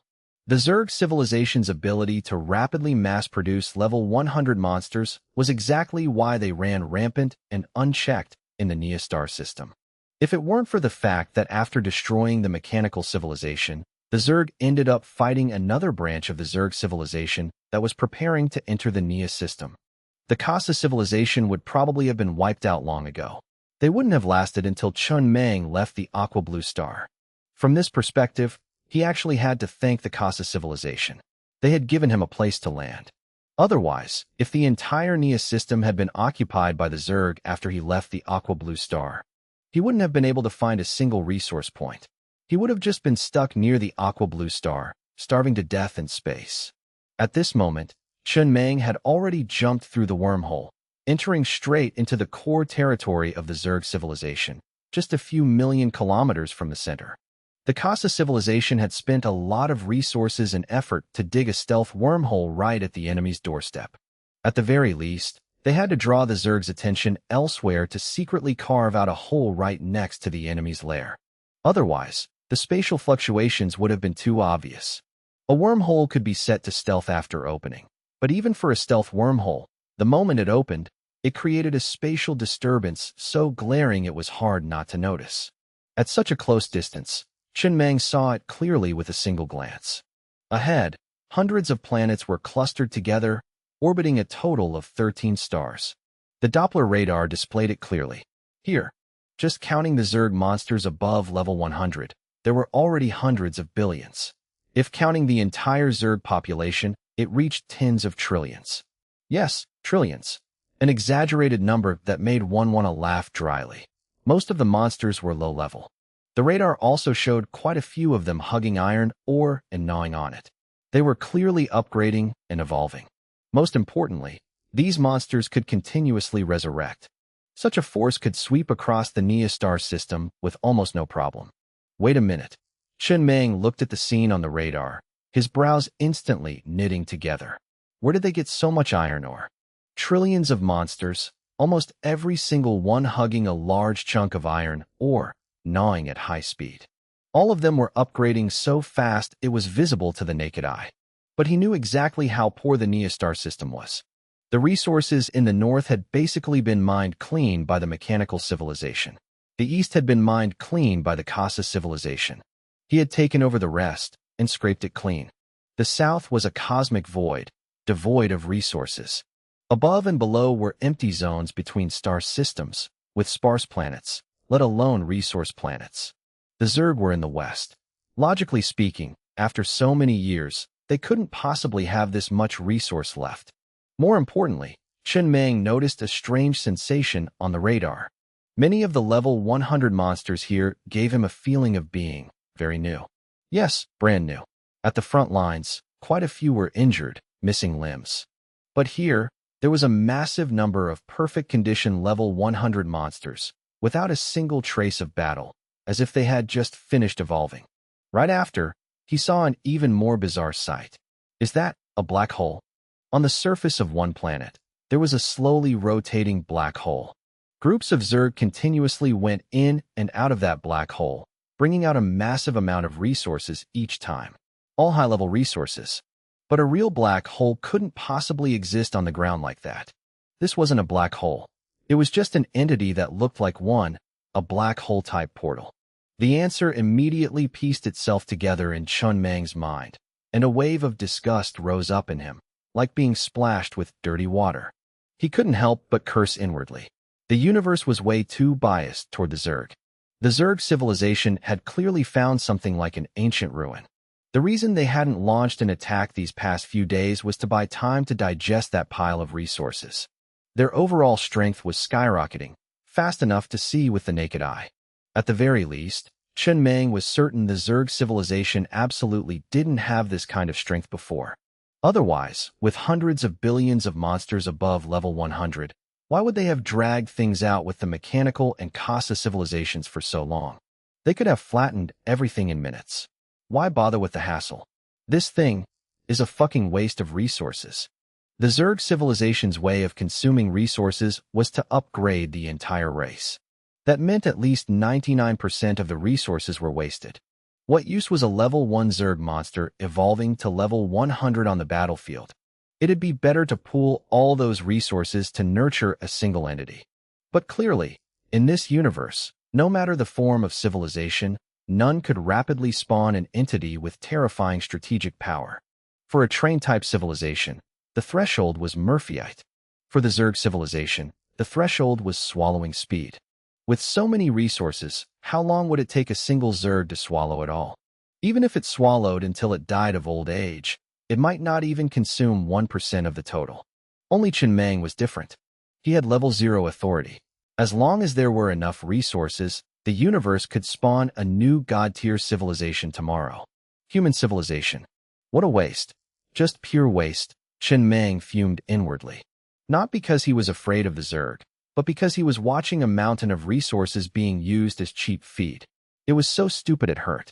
To him, it wasn't just a waste, it was an insult. By this time, the Zerg civilization had discovered him. A massive number of monsters began taking off from the planets, led by motherships, charging straight for the Hongxing Hao. From the perspective of deep space, it was a dense, pitch-black swarm, bearing down like a storm, so shocking it instinctively made one hold their breath. The Zerg monsters weren't fast.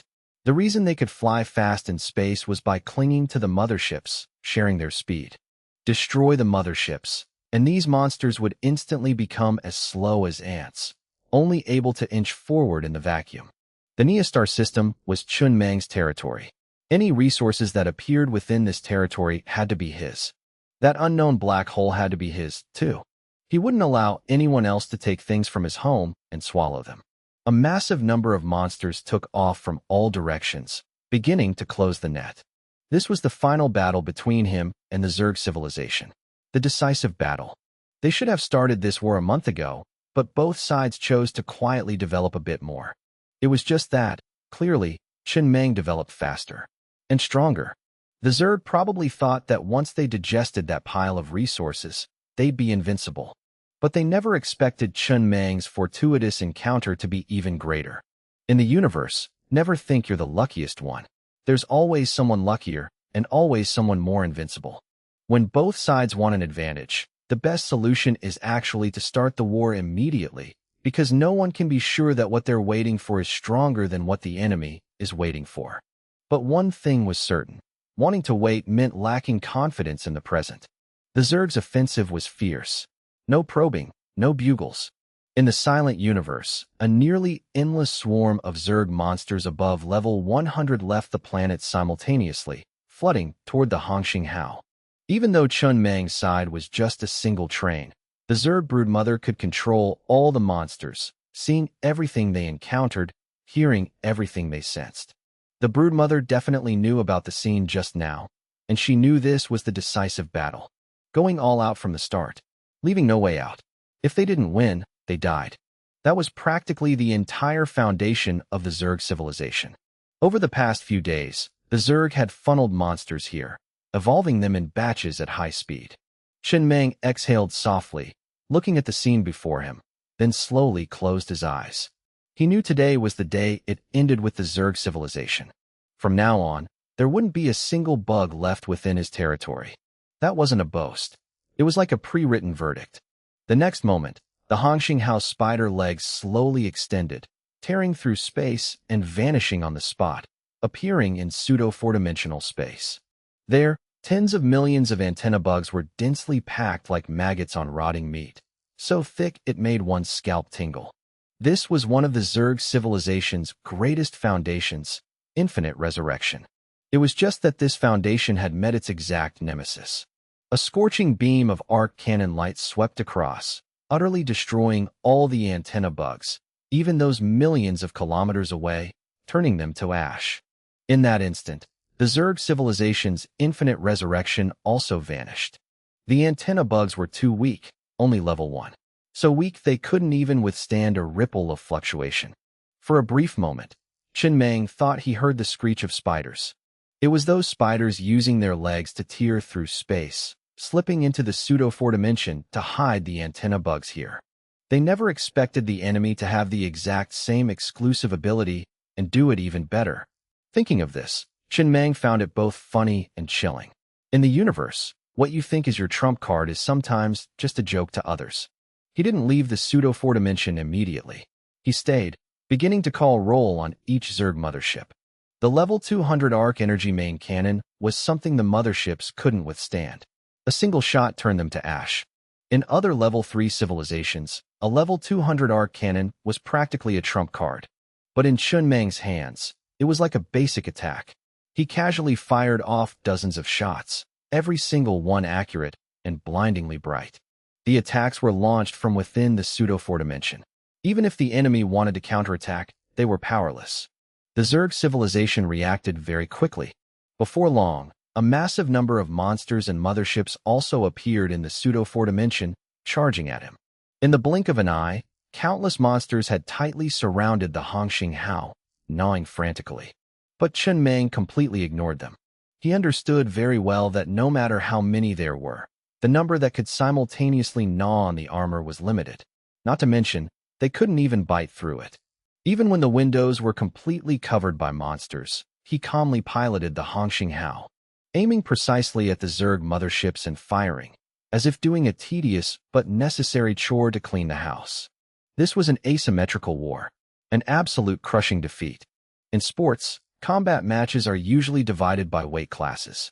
When the difference exceeds 100 kilograms, there's almost no fight left. No matter how good the technique, it's meaningless. War between civilizations was the same.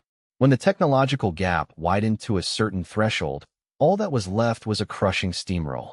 A civilization with cosmic erasure methods could crush humanity, and humanity, at this level, was crushing the Zerg in the exact same way.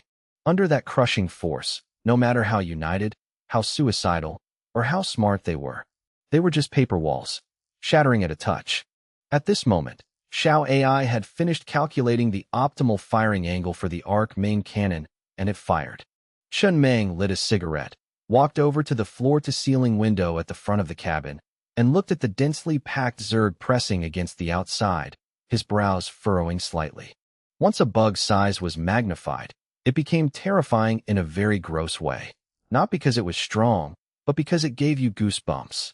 Every organ on their bodies had almost nothing to do with the word beautiful, and they were covered in purple fluid, green slime, and all sorts of mottled colors. Chen Meng felt his throat tighten with disgust, but he kept his face calm. Showing this feeling would only make the people around him waver. He took a drag, then flicked the ash into the ashtray Xiao Fong was holding right next to him, saying casually, "Gonna have to wash the car after this battle. If this train starts stinking, I'm gonna lose it." Another thought flashed through his mind, colder. The stench could be washed away. But what he was doing here was extinguishing an entire species. Right or wrong, it would cling to his memory like the smell of smoke. Perfect. Absolutely perfect. In guard cabin number 7 of the Hongxing Hao, Zhang Yiren was shouldering a camera, lying flat against the window, his face flushed with excitement as he pointed the lens outside.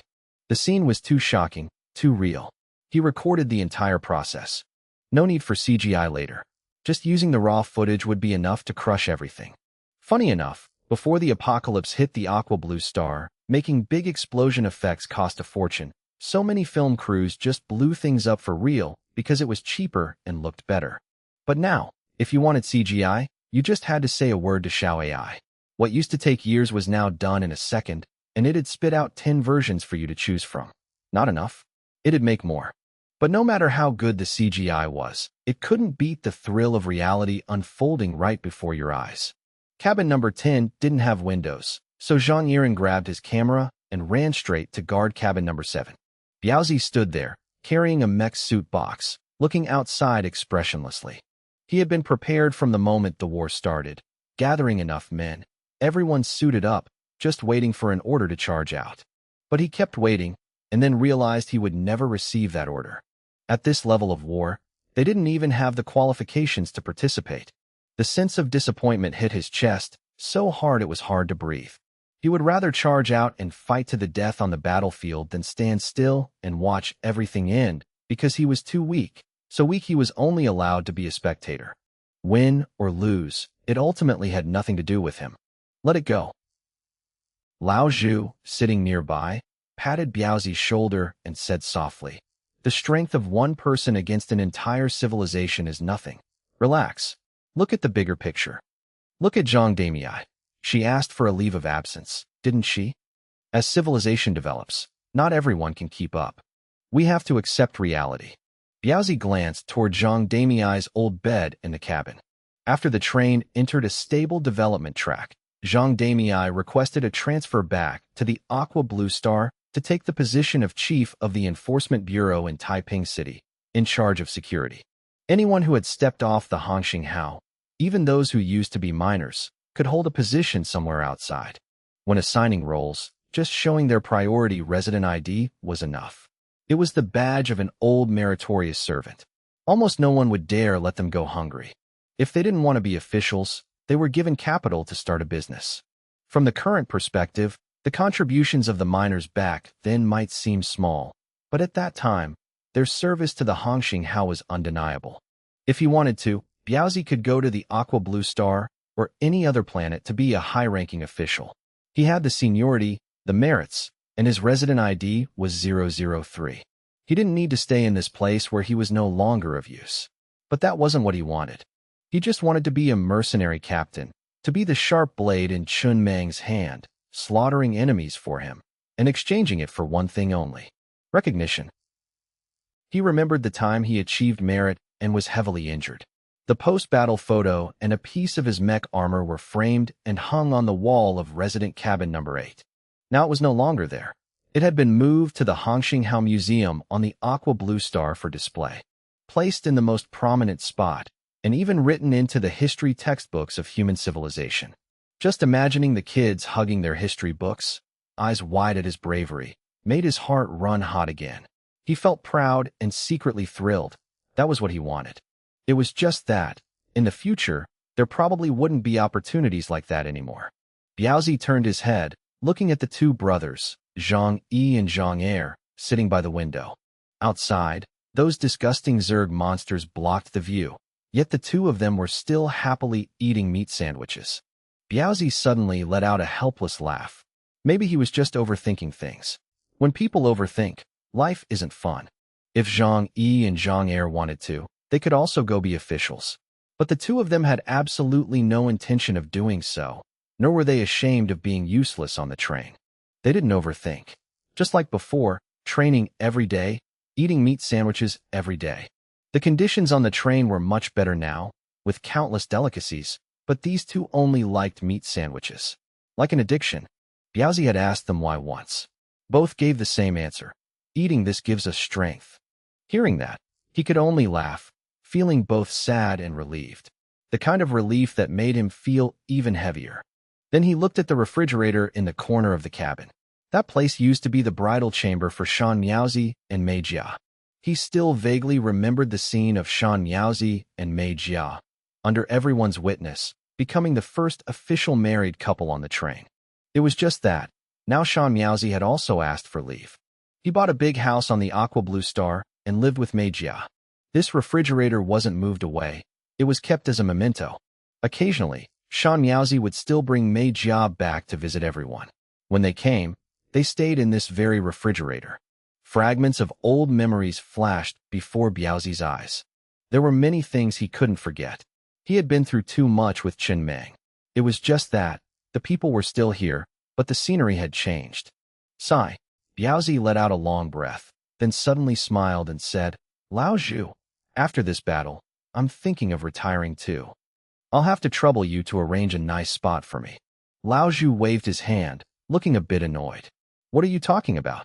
With your ID number, seniority, and experience profile, how could it be bad? You can pick wherever you want. Biaozi looked at Lao Zhu, his voice dropping. You still have it better. You get to stay on the train forever. Lao Zhu sighed softly. I'm just one of the lucky ones. Biaozi stayed silent for a few beats, then called out, Lao Zhu. Yeah. Actually, before the apocalypse, I met you once. Really? When? A long time ago. Back when a lot of people came to your workplace demanding justice, and you stepped up to handle it. Lao Zhu frowned. I remember the one leading them wasn't you. Biaozi shook his head. I wasn't leading them back then. I was standing far away, watching. I knew right then that you were a good guy. Lao Zhu clicked his tongue, trying to downplay it. All right, save the praise. If people hype me up too much, I might just float away. At the same time, Guo Chu sat in cabin number 5, staring blankly out the window. Yin Yao sat next to her. Their position on the train was very special. So special that anyone else could retire, but they definitely wouldn't. Of course, they had no intention of retiring either. It was just, the train was developing too fast. The scenes they had experienced felt like yesterday, yet also like a long time ago. Guo Chu said softly, It feels like it's been a really long time. Yin Yao pouted. Long what? Chen Meng hasn't even come up to my place a few times. I'm still so tight that I could pop open a beer bottle with it. Guo Chu frowned. You're being too vulgar. Yin Yao felt wronged. Me vulgar? It's been so long. No matter how proper someone is, being neglected for this long would force anyone to turn bad. Guo Chu was speechless.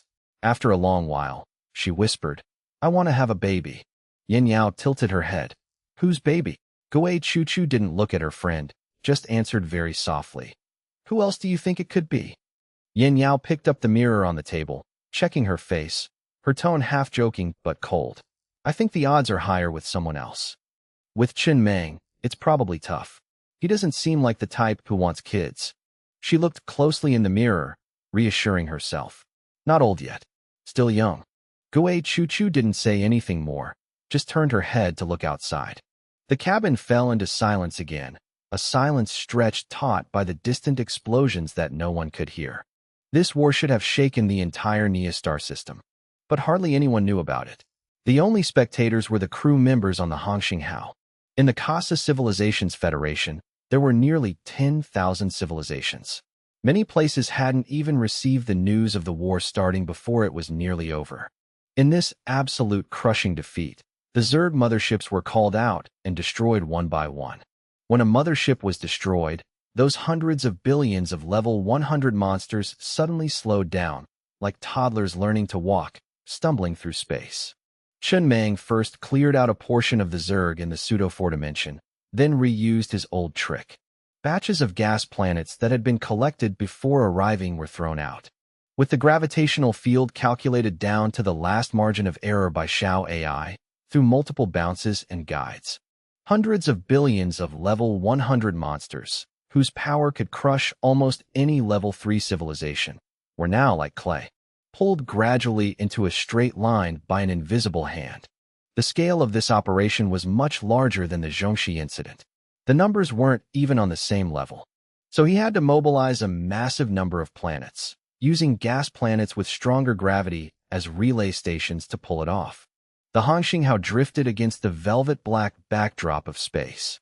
Chun Meng sat in front of the control panel, his eyes cold and flat, watching the scene before him. Hundreds of billions of terrifying creatures bent into an obedient straight line. He knew exactly what he was doing, and he knew even better the price of doing the right thing. A murderous thought flashed through his mind, very small, but sharp as a knife. If he didn't press it today, tomorrow, these things would find their way to humanity. If he pressed it today, humanity lived, but he would have to carry the screams of this slaughter for the rest of his life. His hand paused for a beat over the red button, then pressed down. Firm and decisive. All he needed to do was press the button. When the button was pressed, a scorching streak of white light slashed across the universe.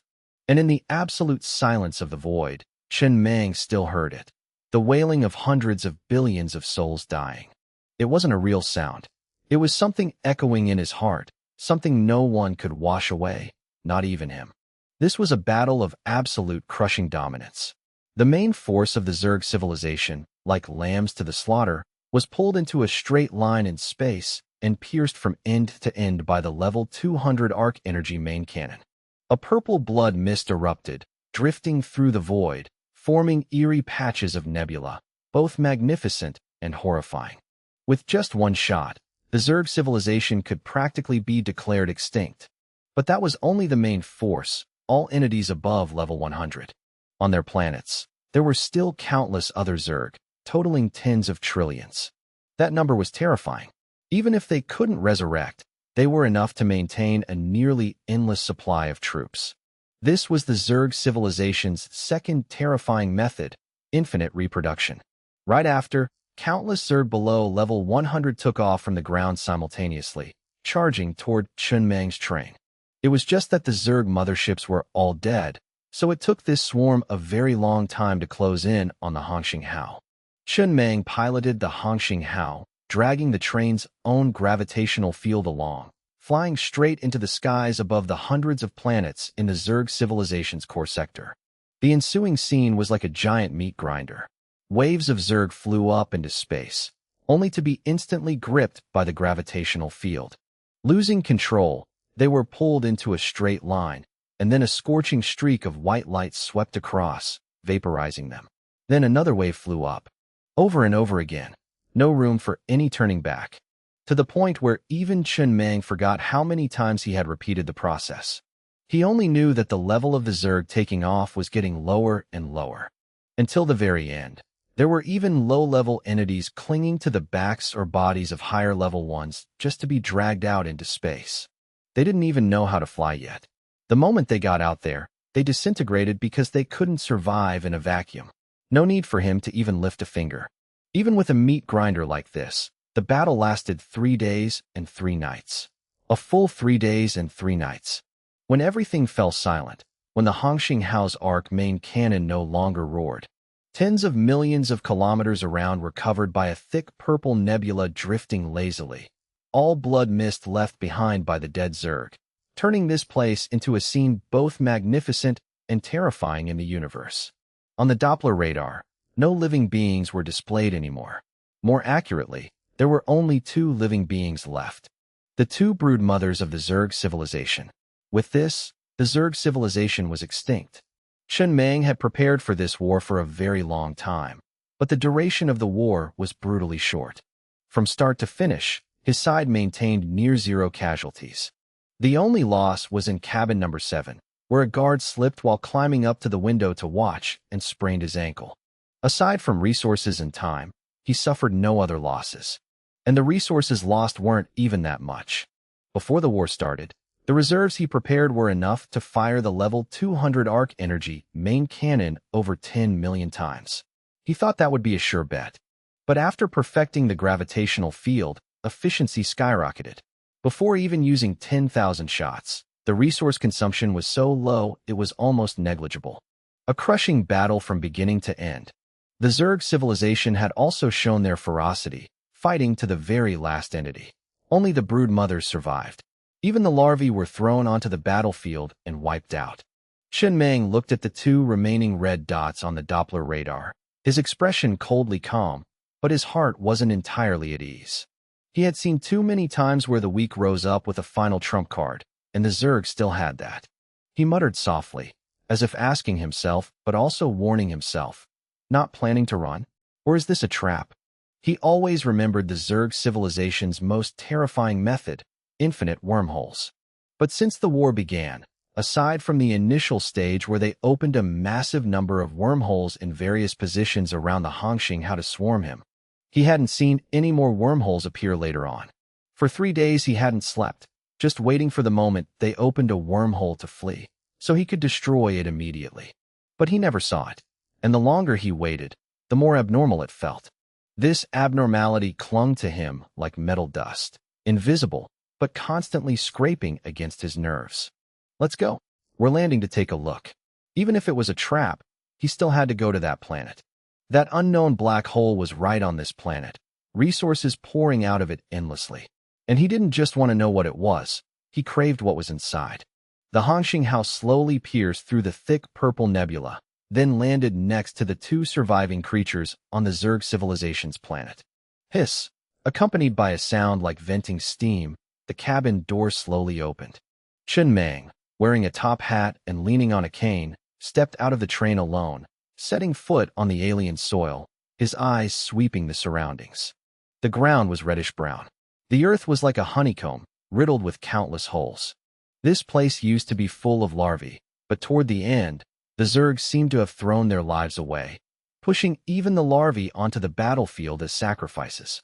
Chen Meng didn't let Biaozi and the others come with him. Not because he thought they were weak, but because he wouldn't allow himself to gamble with their lives when he still didn't understand what the Zerg's final move was. He suspected this was some kind of sacrifice by the Zerg civilization. When the whole race died, the broodmother's strength would skyrocket. He could share the mech armor defense with the train, but the others couldn't. He wanted to see it with his own eyes so that if anything exceeded his expectations, at least he would be the first to pay the price. The air still lingered with the smell of gunpowder, mixed with a scent like soil rising on its own, musty and unpleasant. Chen Meng scanned the area, quickly locking onto the last two red dots on the Doppler radar.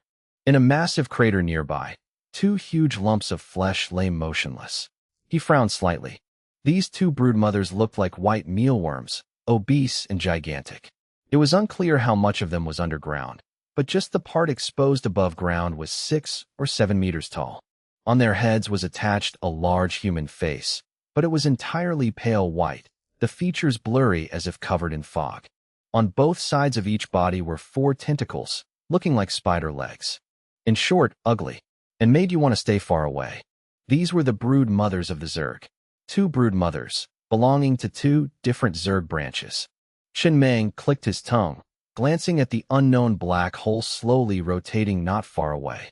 He didn't say anything else, just prepared to head back to the train to finish off these 2 brood mothers. He had only stepped down to see with his own eyes what a Zerg brood mother actually looked like. Seeing it in person put a much clearer period on things than looking at a screen. Once he saw it, it was over. He wanted to know what the brood mother that had almost taken his life actually looked like. The conclusion was simple, disgusting, and completely incompatible with human aesthetics. In name, the Zerg had already perished.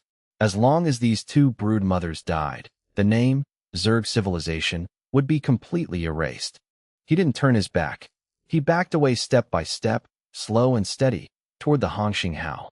Even though he could use the mech armor protection shared from the train, he still didn't want to expose his back to the enemy. A survival habit, not a ritual. But right at that moment, his eyes suddenly narrowed.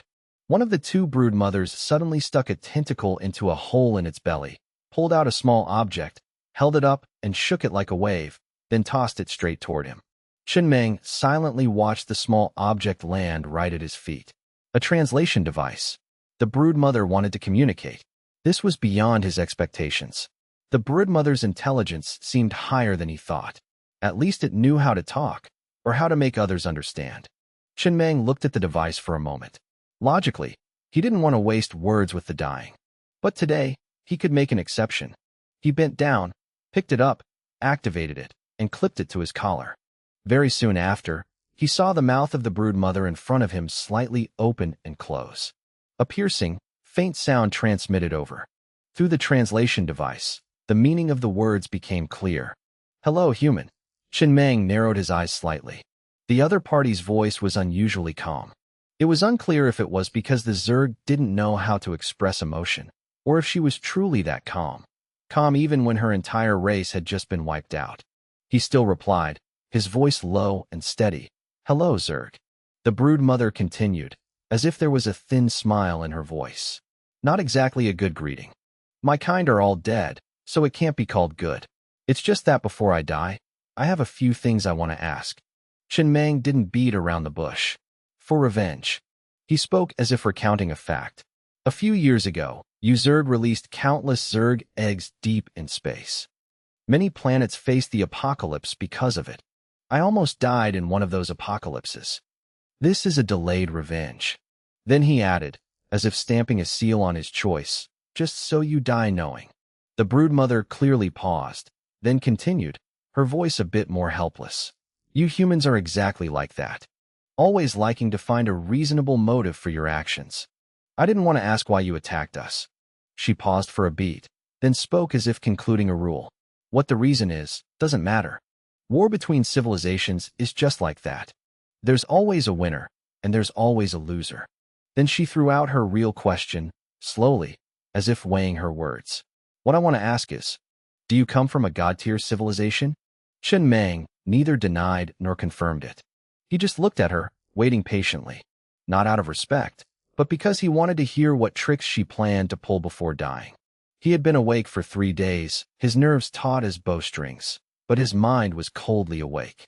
The brood mother took the initiative to continue. "The last time I saw you, your train's armor was only level 200. Strong? Yes, but not unbeatable. But this time, the armor has reached level 500. When I realized that, I knew the Zerg were doomed. Such absolute suppression is impossible to resist." She stopped, then spoke with a tone carrying a hint of doubt, mixed with longing. "But as far as I know, upgrading armor consumes an extreme amount of Murphyite. Logically, to reach level 500, even gathering all the Murphyite in the Naya star system might not be enough. Not to mention, you have many other accessories at very high levels. I wondered, perhaps you come from a god-tier civilization. And that is the reason I stayed here to meet you." She took a very light breath, as if trying to gather her last bit of willpower. "I hope you can help me pass on a message. Of course, there will be a reward." Then she revealed her past, like dragging out an old secret and laying it on the ground. "I once belonged to a god-tier civilization of the Zerg. My mother is the brood mother of that god-tier civilization, with overwhelming authority. But when I was young, I was playful and wanted to prove myself, so I cut off contact, slipped into a random one-way wormhole, and drifted here." She chuckled softly, a hoarse and tearing sound. "Here, I built my own Zerg civilization. When I wanted to go back, I realized I couldn't. All I could do was develop my civilization, hoping one day I'd have enough power to return to my homeland." She slowed down, as if admitting a bitter truth. "But building a civilization from scratch, how hard is it? I had to modify myself into a reproductive brood mother just to barely gain a foothold." And then, as if wanting to reclaim her last bit of pride before the victor, she said something half-joking. "According to human aesthetics, if you had seen what I looked like before, who knows, you might have fallen in love with me. Zerg brood mothers are inherently very beautiful and proud. I shouldn't have turned into this. It's just that initially, I didn't have my own reproductive brood mother, so I was forced to turn myself into one. As for the idiot next to me, she blindly copied me, thinking this was the standard procedure. If one day you manage to return to your god-tier civilization, I hope you can find the god-tier Zerg civilization and pass a message to the brood mother there. Just say, your daughter, Chia, is doing very well out here. She has built her own Zerg civilization. It's just that in the end, she was outmatched and destroyed. Let my family know my story, so I can be summoned." Summoned? Chen Meng narrowed his eyes slightly. He found this statement both absurd and suspicious, but it didn't seem like a cheap lie. It felt like a rule from a tier of the world he hadn't touched yet, and that very feeling made him uncomfortable. Of course, the broodmother in front of him suddenly smiled again, a thin, cold laugh. It seems you don't know much about God-tier civilizations either, do you? Did you leave home early? The people of a God-tier civilization are practically immortal, undying, and imperishable. As long as my family knows the approximate cosmic coordinates of where I died, they can summon me. She glanced at the idiot next to her as if mocking it. Of course, that dumb bug won't be summoned. In the universe, naming a civilization is exclusive. No one accepts a civilization sharing the same name as theirs. I named my civilization the Zerg civilization because I wanted my family to notice and bring me back once its development level was high enough. I don't understand why she also copied me and used that name. If her civilization actually developed, the only thing waiting for her would be annihilation. She added another sentence, as if selling safety to the other party. And in the God-tier civilizations, the relationship between human civilization and Zerg civilization is quite good. You don't need to worry about any risks. In return, her voice became pragmatic, crisp, and clear. I can give you the token for the resource cave next to us. There's still about 40% of the resources unmined inside. That is a resource supply station left behind by an ancient civilization in the universe. That civilization perished long ago, and the supply station hasn't been visited in ages. The entrance to the resource cave is in my territory, but the token is in the hands of the idiot next to me. I always wanted to swallow her civilization and snatch the token, but even though she's an idiot, her civilization's strength isn't weak. It was quite a tough nut to crack. It wasn't until the Casa civilization attacked that I convinced her to join forces and share the resources. You just need to agree to pass on the message, and the token will be given to you. Chenmang didn't answer immediately. He just stared silently at the two fat broodmothers in front of him. He had a grudge against the Zerg, true, but at this moment, that hatred thinned out because the other party looked so pitifully weak. He had used revenge as the reason to launch the attack on the Zerg civilization. But in his heart, he knew clearly that the biggest reason was still his eyes on the resources. It was just that he wasn't used to the other party being so blunt. Humans always like to beat around the bush with an extra layer of meaning. While this bug was like trading at a market, state the price, hand over the goods, close the deal. He wasn't naive either. The more he listened, the more he smelled a scheme. Setting aside the issue of letting a tiger back to the mountain, just the fact that the other party had absolutely no means to bind him.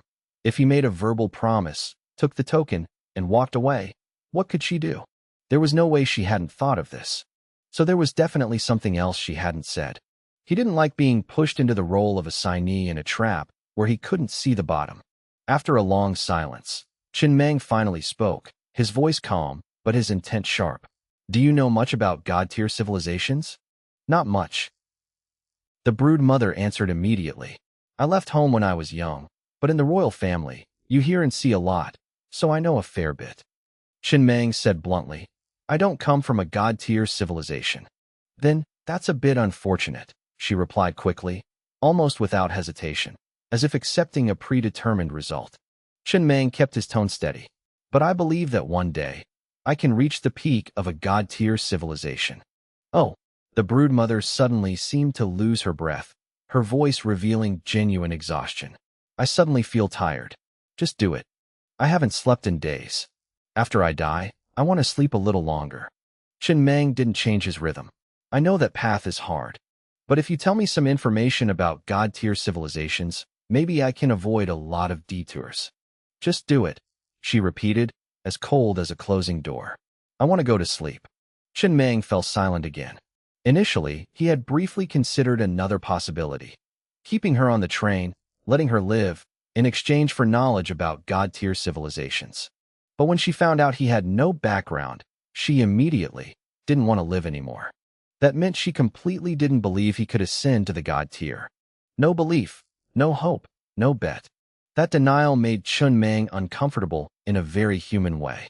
Not because he was insulted, but because of the feeling of being looked at as someone unqualified, right on top of the corpses of a civilization he had just crushed.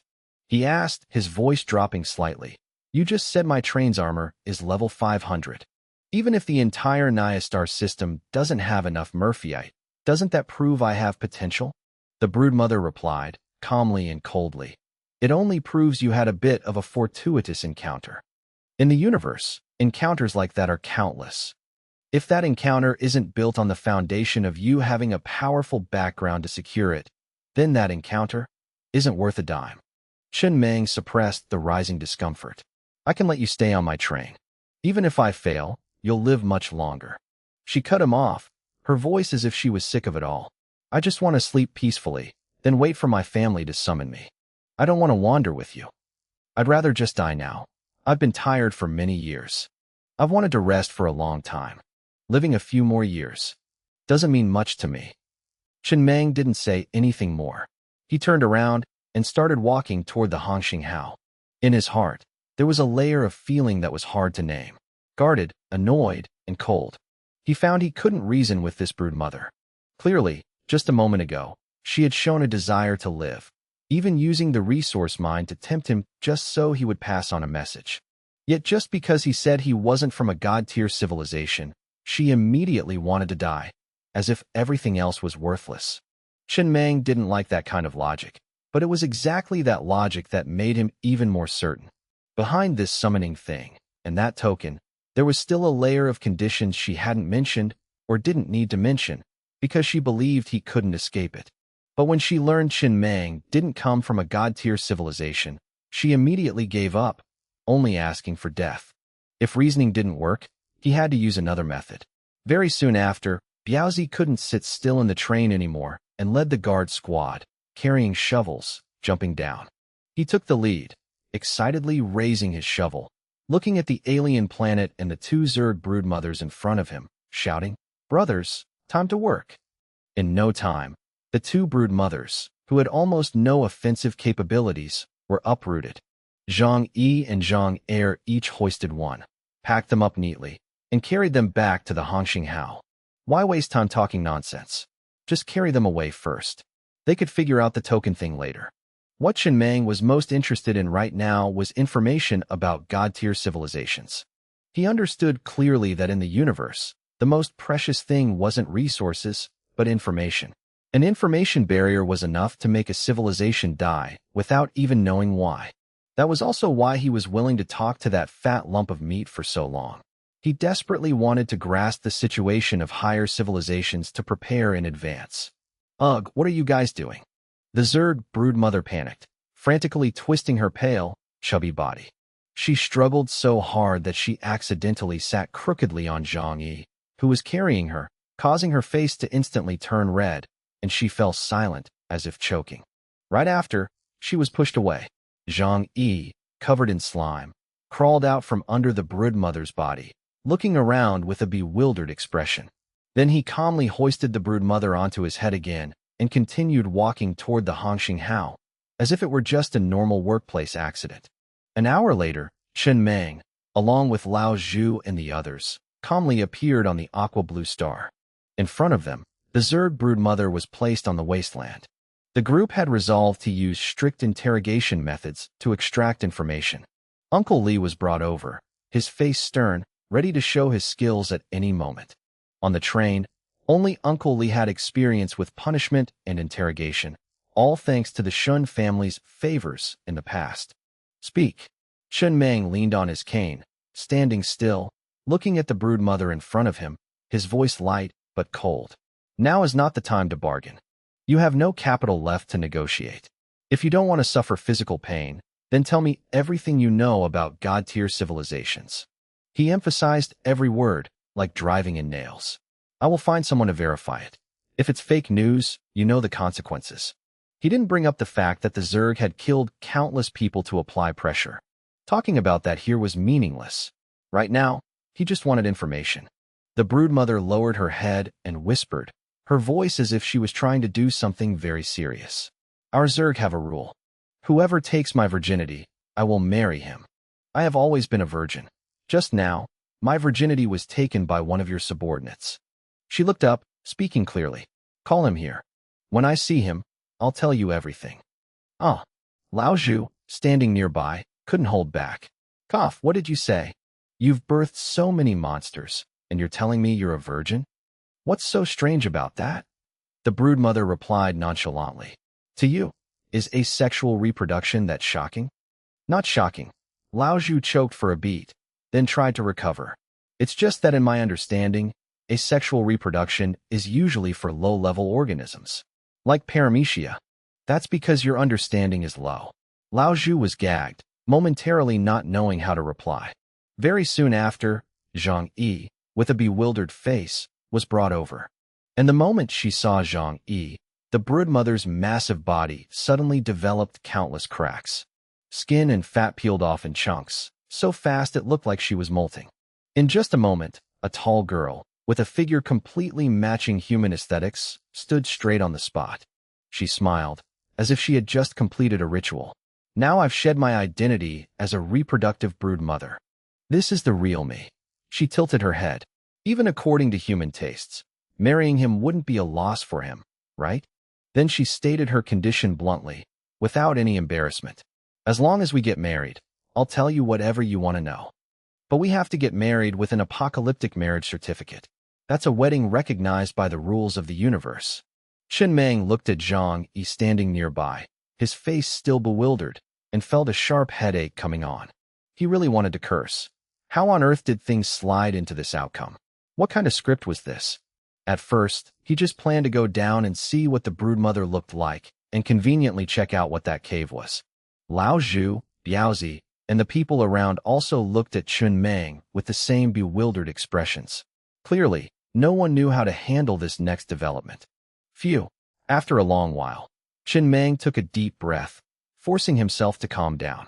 He looked straight at the girl who had just molted, his voice steady, but his internal guard had skyrocketed. He spoke slowly, clearly, cutting his points short to avoid being dragged along. First of all, let me be clear. Zhang Yi is an important person on the train. I can't just casually marry you off to him. I need to ask you a few questions. He paused for a beat, then threw out a question that even he found ridiculous to ask, but not asking was even more dangerous. Humans and Zerg are different. If you two live together and have relations, will you suddenly give birth to a bunch of bugs? After asking, he felt a chill in his heart. If the answer was yes, then this was no longer a marriage, but a biological bomb placed on the train. No, the broodmother smiled. That smile made Chen Meng even more uncomfortable, because it was too confident, as if she held something he didn't understand. She continued, her voice slightly teasing. It seems you really don't come from a god-tier civilization. In a god-tier civilization, all races are practically the same. Everyone is made of a physical body, and can almost freely deconstruct their physical body. The reason the Zerg you saw were all terrifying, she said as if giving a lecture, is because that is the best combat form. And when I was obese, she lifted her chin, that was the best reproductive form. Then she concluded with a sentence that struck right at Chen Meng's deepest fear, the fear of the gap between civilization tiers. For people of high-tier civilizations, they can freely choose their appearance and body type.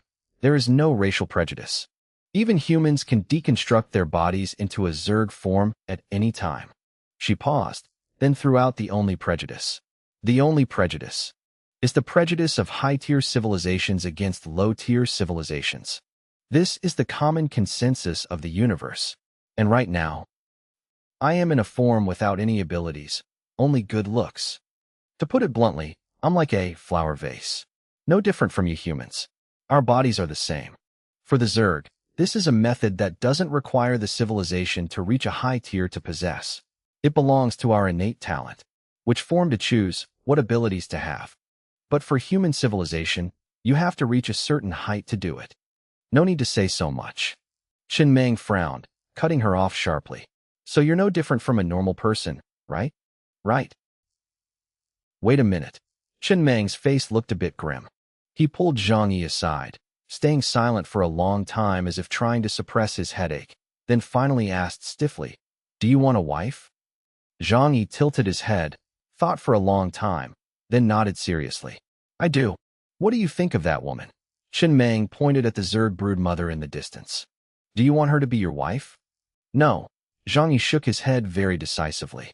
"One person isn't enough. I want two." My younger brother doesn't have a wife yet either. Chen Mang took a deep breath, trying his best not to curse out loud. You don't mind that she's a Zerg broodmother? Huh. Zhang Yi looked bewildered. A broodmother isn't a beggar, why would I mind? She's got the word Zerg attached to her. I don't mind. Zhang Yi replied casually. She doesn't even mind that I'm stupid. Chen Mang closed his eyes for a beat, as if signing away his own fate. An hour later, an unbelievable wedding was held in the apocalyptic abyss of the aqua-blue planet. Zhang Yi, wearing a groom's suit, walked in front, grinning from ear to ear. He carried the Zerg broodmother down the red carpet, tossing candy to the guests on both sides with his free hand. There weren't many guests, just the senior crew of the planetary train. Zhang Yi's smile practically stretched from ear to ear. He never thought he'd actually get a wife. He knew he wasn't the sharpest tool in the shed, so he always figured marriage was out of reach. To think his wife would be this pretty, and a broodmother to boot. It's just, the bride beside him didn't seem too thrilled. She kept muttering in annoyance, copycat, copycat, copying everything, from start to finish. So annoying. Behind them was Zhang Yi, also beaming, holding another girl. That was the form the brood mother of the other civilization branch took after shedding her reproductive state. She looked a bit ditzy, and standing next to Zhang Yi, they looked like a pair of grinning fools, just staring at each other and smiling. That's right. The two brothers were getting married on the exact same day. Zhang Damei sat in the audience, staring at the scene in utter disbelief. She had been at the Law Enforcement Bureau handling official business, and out of nowhere, she got the news that both her older brothers were getting married at the same time, and was dragged here to attend the ceremony. Where did these two beauties even come from? Why had she never seen them before? They just appeared out of thin air. Chen Mang was also standing offstage, unable to hold back a sigh as he watched the spectacle. He slowly closed his eyes and rubbed his temples, feeling like someone had hit the fast-forward button on his life. Just a moment ago, he was wiping out the Zerg civilization and capturing two brood mothers for interrogation. In the blink of an eye, those two had become his subordinates' brides. He really couldn't understand how the plot had derailed like this. But whatever, it was fine. They looked happy enough. It's just that he was absolutely certain they wouldn't be having kids the normal way anymore. Good thing he had wiped out the Zerg race, so Zhang Yi wouldn't have to worry about his wife suddenly bringing home a whole swarm of stepchildren. Only one exhausted thought popped into Chen Mang's head. What the hell is going on? Thanks for blessing the marriage, Boss Mang. Zhang Yi walked over carrying his wife, his face glowing with a massive grin.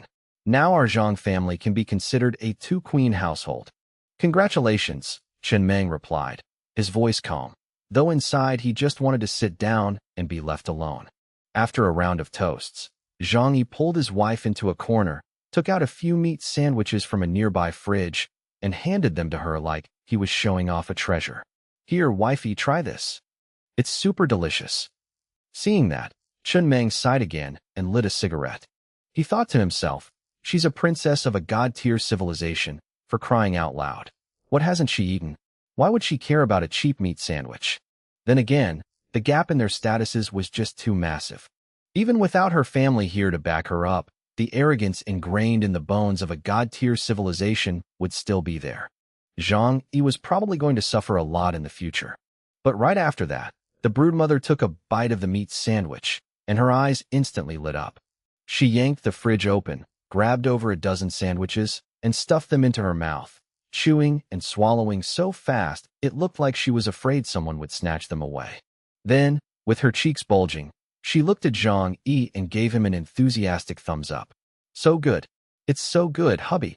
Zhang Yi stared in awe. You've got quite the appetite. Are you full yet? Nope. That's awesome. Zhang Yi got visibly excited. It's been forever since I met someone who can eat as much as me. Let's have an eating contest today. I've saved up a ton of planetary tickets. I did the math. It's enough for us to eat meat sandwiches for a long, long time. You're on. 30 minutes later, Zhang Yi was sprawled on the floor, rubbing his belly in satisfaction. The broodmother was also lying contentedly in his arms, rubbing her own belly. Both of them were stuffed to the brim. Chen Mang sat at his table, quietly pouring himself a glass of wine, and looked away from that corner. He suddenly felt that maybe this wasn't entirely a bad thing. They had just met, yet they seemed strangely perfect for each other. It's just, he still felt something was off. The kind of off he couldn't quite put his finger on. He glanced over at Zhang Er not too far away. Zhang Er was sitting across from his bride, staring wide-eyed at each other like two kids trying to figure out a new game. Chen Meng was just thinking to himself that this couple would probably have a hard time getting along, when suddenly, the two of them started kissing. Chen Meng froze for a solid second. A very strange feeling welled up inside him, a mix of relief and helplessness, as if the universe was just balancing things out on its own without bothering to ask for his opinion. Damn it! Chen Meng just let out a soft scoff and looked away. An hour ago, after finalizing the arrangement for Zhang Yi to marry the Zerg brood mother, the other brood mother, who had been silent the whole time, suddenly spoke up. She said the token for the resource cave was in her hands. If they wanted it, Zhang Yi's younger brother had to marry her too. Chen Meng felt a headache coming on when he heard that. But as it happened, Zhang Er was also looking for a wife. The two brothers exchanged a look, and just like that, they nodded in agreement. Chen Meng didn't say anything else. He just thought to himself, let's get this over with quickly to avoid any more hassle. It was fine, really.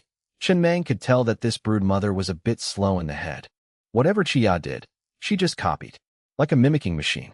That kind of thought process gave him an indescribably familiar feeling, like he had seen it somewhere before. He tried to dig through his memories, but came up empty. All that was left was a vague, nagging discomfort at the back of his neck. The wedding finally came to an end. Both newlywed couples completed the procedures with apocalyptic marriage certificates, officially recognized by the laws of the universe. Chen Meng still didn't quite understand what practical use this universal recognition actually had, but he wasn't about to argue. At the very least, it meant the deal was sealed. No backing out now. In the apocalyptic abyss, after the wedding, everything was a mess, like a hurricane had just swept through. Chen Meng sat up straight at the table, looking at the Zerg broodmother named Chia. His voice was calm, but his eyes were cold. Can you talk now? Chia cleared her throat, leaned against Zhang Yi's shoulder, and looked at Chen Meng with a serious expression. Let me clarify everything from the beginning. I come from the royal family of a god-tier civilization, specifically the Zerg civilization. I accidentally ended up stranded here. At first, I thought you were also from a god-tier civilization and was going to ask you to send a message back home. But after realizing you weren't, I dropped the idea and figured I'd just patiently wait to die. Chia spoke slowly, as if afraid of being interrupted. For me, as long as I drag things out long enough, my family will find me eventually. No matter how long it takes after I die, it'll just feel like a fleeting moment to me. It makes no difference. Hearing this, Chen Meng just slightly tightened his grip. He didn't entirely believe her, but he wasn't in a rush to refute it either. He wanted to hear where she was going with this. But since things have developed to this point, I have to reconsider. Chia continued. First, we are now a community of shared interests. Only if your civilization develops well enough can my husband and I live well. Second, if I ever return home, it'll be hard for my family to accept my husband. I need him to have status. And that status depends entirely on the strength of your civilization. She paused for a beat, emphasizing her words. So, you can rest assured. Everything I'm about to say is the truth, and it's out of genuine consideration for the development of your civilization. Chen Meng gave a slight nod. He had to admit, it sounded logical enough. Of course, I'm not like that idiot over there. Chia smirked, her tone tinged with annoyance. You have no idea how long I had to convince her to share the resources. I practically talked my lips off. Chen Meng frowned. Are you really from a god-tier civilization? At that level, shouldn't finding you be incredibly easy? Not easy at all. Chia shook her head. God-tier civilizations are indeed powerful, but they are still only powerful within the confines of the universe's laws. Finding me would take a massive amount of time. The universe is so vast, locating a single individual is extremely difficult. Not to mention, before I left, I intentionally cut off all communications and anchor points. She paused, shifting her tone as if chatting about everyday life. Besides, there are no wars within god-tier civilizations. Everyone lives in harmony. Everyone is striving for a single goal. Chen Meng narrowed his eyes. What goal? To leave the universe. Chen Meng froze for a second. A sense of absurdity flared in his mind, but he still asked, his voice dropping lower, "Leave? What do you mean?" "Yeah," Chia nodded, explaining slowly. "As far as I know, once a civilization reaches level 7, they possess the means to downgrade dimensions. They can collapse an entire cosmic space down to 2 dimensions. That kind of strike is an attack at the level of universal laws. Even if your armor was upgraded to level 1000, it wouldn't be able to withstand it." She spoke as if reading from an answer sheet. "But upgrading dimensions is incredibly difficult. Before I left, I didn't know of any civilization that had managed to ascend to a 4-dimensional civilization. Many civilizations can travel back to the past, but no one has ever seen the future. The whole point of a god-tier civilization is that nothing is impossible, yet these two things remain unattainable." Chia took a sip of water, then continued, her voice steady but the content chilling to the bone. "Because of this, god-tier civilizations have formed a consensus. The universe is expanding, and the speed of expansion is vastly faster than the speed of light. The laws of the universe dictate that within this realm, no object can exceed the speed of light. And at the edges of the universe, space is so chaotic that it's impossible to open wormholes." She looked straight at Chen Meng. "Which means, even god-tier civilizations can't catch up to the speed of expansion to travel outside the universe." Chen Meng's heart sank heavily. He didn't want to admit it, but he couldn't find a single flaw to scoff at. It felt like standing in front of an invisible wall, knowing it was there, but having no idea how to break it down. "Everyone agrees," Chia continued, "that outside the universe is likely the true 4-dimensional world. Out there, time loses its meaning. The past and the future can be traversed at will. For this goal, all god-tier civilizations are striving relentlessly." She paused for a moment, as if weighing whether to continue, before finally speaking. "The next part is a bit complicated. For a level 2 civilization, it's incredibly far-fetched. But since you want to know, I'll tell you. First of all, the power of god-tier civilizations is still restricted by the laws of the universe. To leave the universe, they absolutely must break those restrictions. To do that, they need a specific type of item. It's called a universal taboo item." Chia lowered her voice. "If an item accidentally falls into a time rift and travels back to the past, it is considered a taboo item. And if one day, that item that fell into the past meets its exact counterpart in the present timeline, meaning the past and present versions of the same object encounter each other simultaneously, it will cause a certain degree of chaos in the laws of the universe. This is essentially a system loophole. Like a bug," Chia said bluntly. "Logically speaking, time rifts shouldn't even exist in the universe. They are, in themselves, an error of the universe." She paused for a beat, as if organizing her thoughts. Because of this, god-tier civilizations began hunting for time rifts on a massive scale, throwing all sorts of items into them to manually create universal taboo items. At first, everyone tried using Earth-tier civilizations to throw things in and pull them back out, but they quickly realized that didn't work. To become a taboo, it has to be thrown in, and then, on some future day, it has to meet its own original self. Chia shrugged. "And pulling that off is insanely difficult." "Give me an example," Chen Meng spoke up. He kept his voice steady, but his mind had automatically switched to high alert. He couldn't shake the feeling that there was a flaw in this logic. "Simple example." Chia glanced around, then pointed casually toward the table next to him. "You're holding a telescope." "Wait." Chen Meng frowned. "Why use a telescope as an example?" "Because I see a telescope next to your table," Chia replied nonchalantly. Chen Meng exhaled, trying to push down his irritation. "Keep going." Chia nodded. "Let's say you just finished building a telescope. Right nearby, there's a time rift, and you're about to throw it in. The whole process takes 10 seconds, meaning that telescope exists in the present timeline for exactly 10 seconds. After falling into the rift, the telescope travels back to the past timeline, and it has to appear right in front of you, exactly within those 10 seconds. She emphasized her words. Only when the two items meet will it cause chaos in the laws. The window is incredibly short, right? And you can't even guarantee that the telescope sent to the past will show up at the exact right time. Chen Meng remained silent. He didn't argue immediately. He had been thinking about this for a long time, always feeling something was wrong but unable to put a name to it. After a while, he finally spoke, his voice slow and steady. I understand part of it. I get the general logic, but there's one point I just can't swallow. He looked straight at Chia. Before I throw the item into the rift, it doesn't exist in the past. So how can I wait for it to appear from the past right in front of me? But if I've already thrown it in, and it exists in the past, then I no longer have it in my hands in the present. Chen Meng paused, a chill running through him. Isn't this a logical paradox? The past and the present cannot exist simultaneously. Exactly. Chia suddenly laughed, as if she had been waiting for him to say that. That is the fundamental principle of why it causes chaos in the laws. She tilted her head and asked in return. The Naya star system has quite a few time rifts.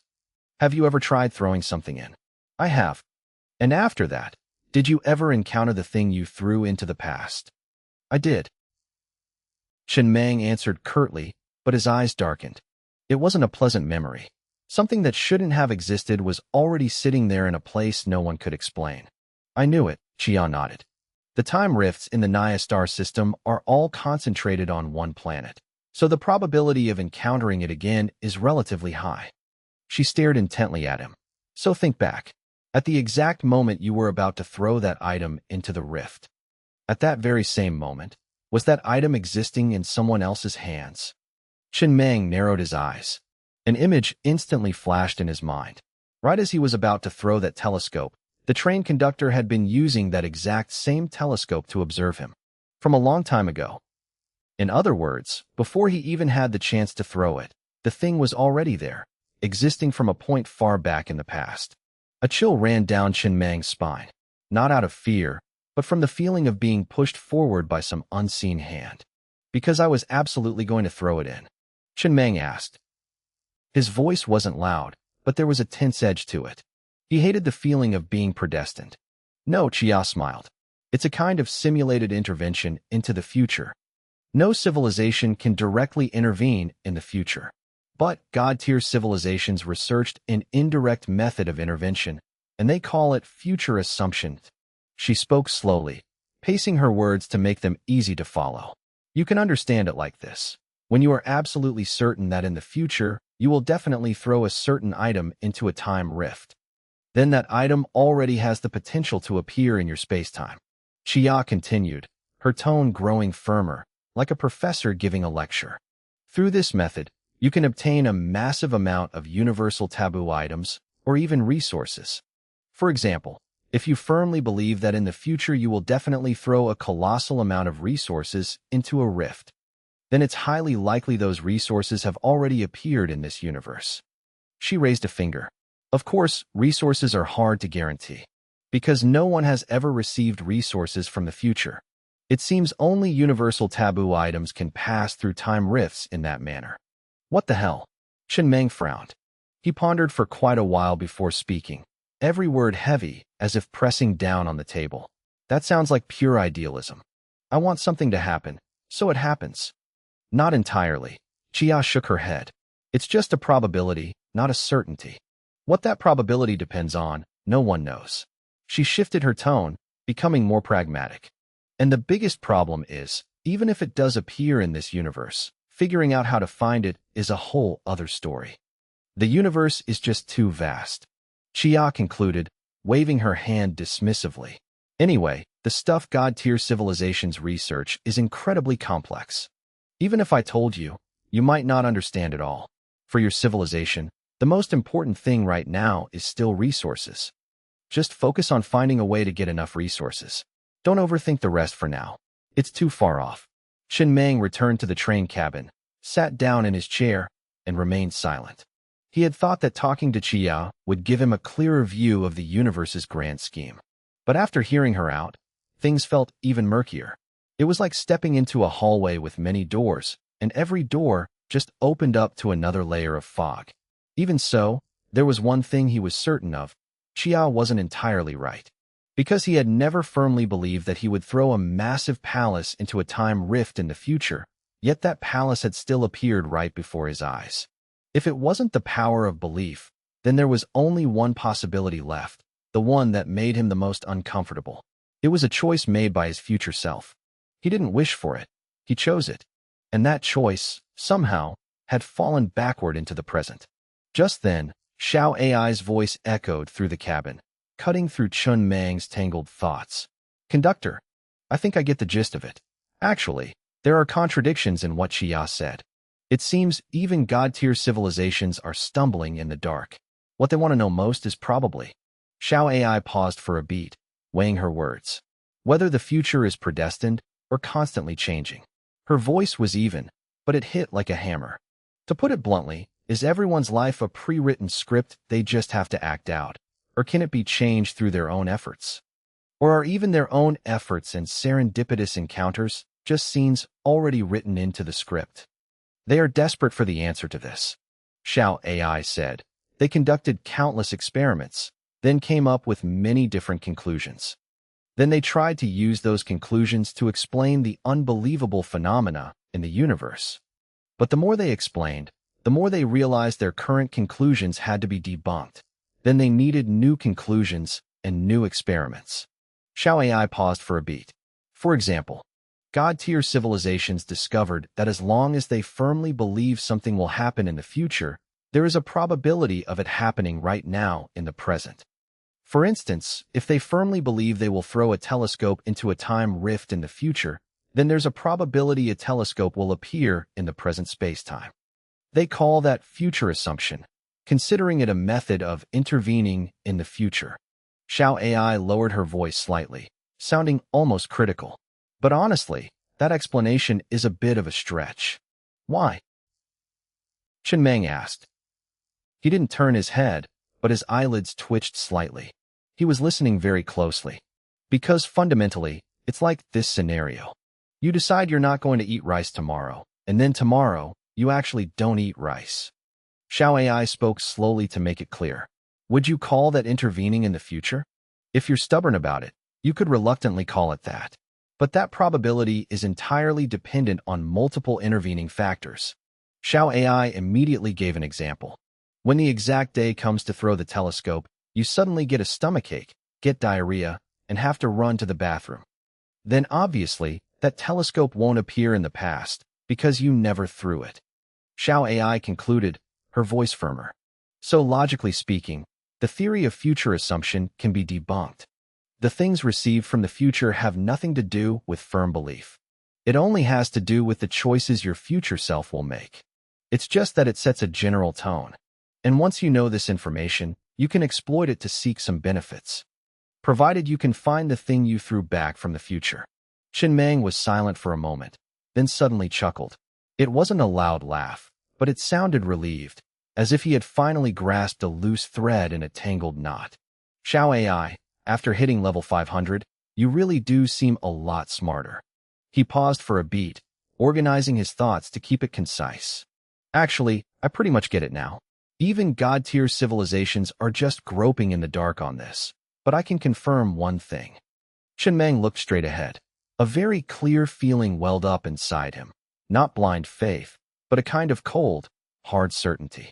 He said, if I grow to a certain height in the future, I will definitely throw a massive amount of resources back into a time rift. And when that time comes, I will absolutely figure out a way for my present self to receive those resources. He gripped the armrests of his chair slightly. I won't just rely entirely on luck. He exhaled. If I receive those resources, I'll go even further. And from there, I'll change the future. Looking at it from this angle, the future is always changing, not predestined. Chun Meng suddenly thought of Chia, his eyes darkening slightly. Chia said no one has ever received resources from the future. Then maybe it'll be something else. Something incredibly important. He spoke with absolute certainty. I think the Heavenly Palace is the key. Chun Meng stood up, his mind already shifting into action mode. I'm going to make a trip to the Nanmei civilization and take back my Heavenly Palace. He said it briefly, like giving himself an order. In short, first things first, get the Heavenly Palace back. The war was over. It ended incredibly abruptly. The Naya star system no longer had a Zerg civilization. The Zerg race was officially declared extinct. But the very moment everything came to a halt, a new journey began. Chen Mang, escorted by Biaozi and the others, stepped onto a planet of reddish-brown clay. What met his eyes was nothing but desolation. In the distance, a black hole was spinning slowly, looming like a bottomless maw. It had no gravitational pull. There were no spatial fluctuations. Calling it a black hole wasn't quite right. It was more like a profound void abyss, pitch black and utterly empty. Chen Mang pulled a token from his chest and casually tossed it in. Very quickly, a thin, glowing membrane enveloped the group, a kind of transit pass. He looked at the membrane, feeling a slight chill. If they didn't have this, they would have been torn apart by spatial forces the second they stepped inside. Let's go. Chen Mang leaned on his cane and stepped forward. The train had shrunk into a pin fastened to his chest, and his round-brimmed hat sat neatly on his head. This experience was completely different from passing through a wormhole. It was like pushing open a refrigerator door and instantly appearing in another world. A flash of white light flared, the scenery shifted, and the group found themselves standing on a massive continent. Xiao AI reported, "The Doppler radar shows this place is located within the cosmic void space. As for how large the void space is, or what region it's in, that remains unknown. All we know is that within a radius of 100,000 light-years, aside from this continent, there are absolutely no planets or stars." Dead silence was the overarching theme. Yet, this place wasn't dark at all. The ground was glowing, simultaneously radiating intense heat, making the air feel quite warm. This place is really weird. Chen Mang looked at the light seeping out along the cracks in the ground, then stomped his foot. Common sense dictated that this situation would only occur if the geothermal heat exceeded normal limits, strong enough to counteract the near-absolute zero environment of a starless universe. The temperature outside was already approaching absolute zero. It wasn't entirely unprecedented, but if that were the case, their feet touching the ground wouldn't just feel warm. Logically, they should have started vaporizing by now. The more Chen Mang looked, the more uneasy he felt. It felt like something was pretending to follow the rules, but intentionally getting the core details wrong. He swept his gaze around. No shores in sight, no horizon to be seen. Only the light scattering from the cracks in the ground. He looked up. A pitch-black mass of clouds covered the entire continent. Not just covering overhead, but sealing off both sides as well. It was as if they were standing inside a gigantic black box. That's right. This wasn't a planet. This was a continent. A flat piece of continent, like a colossal, artificially constructed planetary fragment. Normally, there shouldn't be a heat source inside a fragment like this. As Chen Mang thought about this, he grew even more certain. The place they had stepped into wasn't just some random location. It was a structure, something designed to exist and designed to deceive. In the distance lay countless piles of resources. Not or veins, but already mined resources stacked into massive heaps. Chen Mang didn't even need to dig. He just had to take it all away. Only 4 parts remained. The other 6 parts had already been completely used up by the Zerg civilization.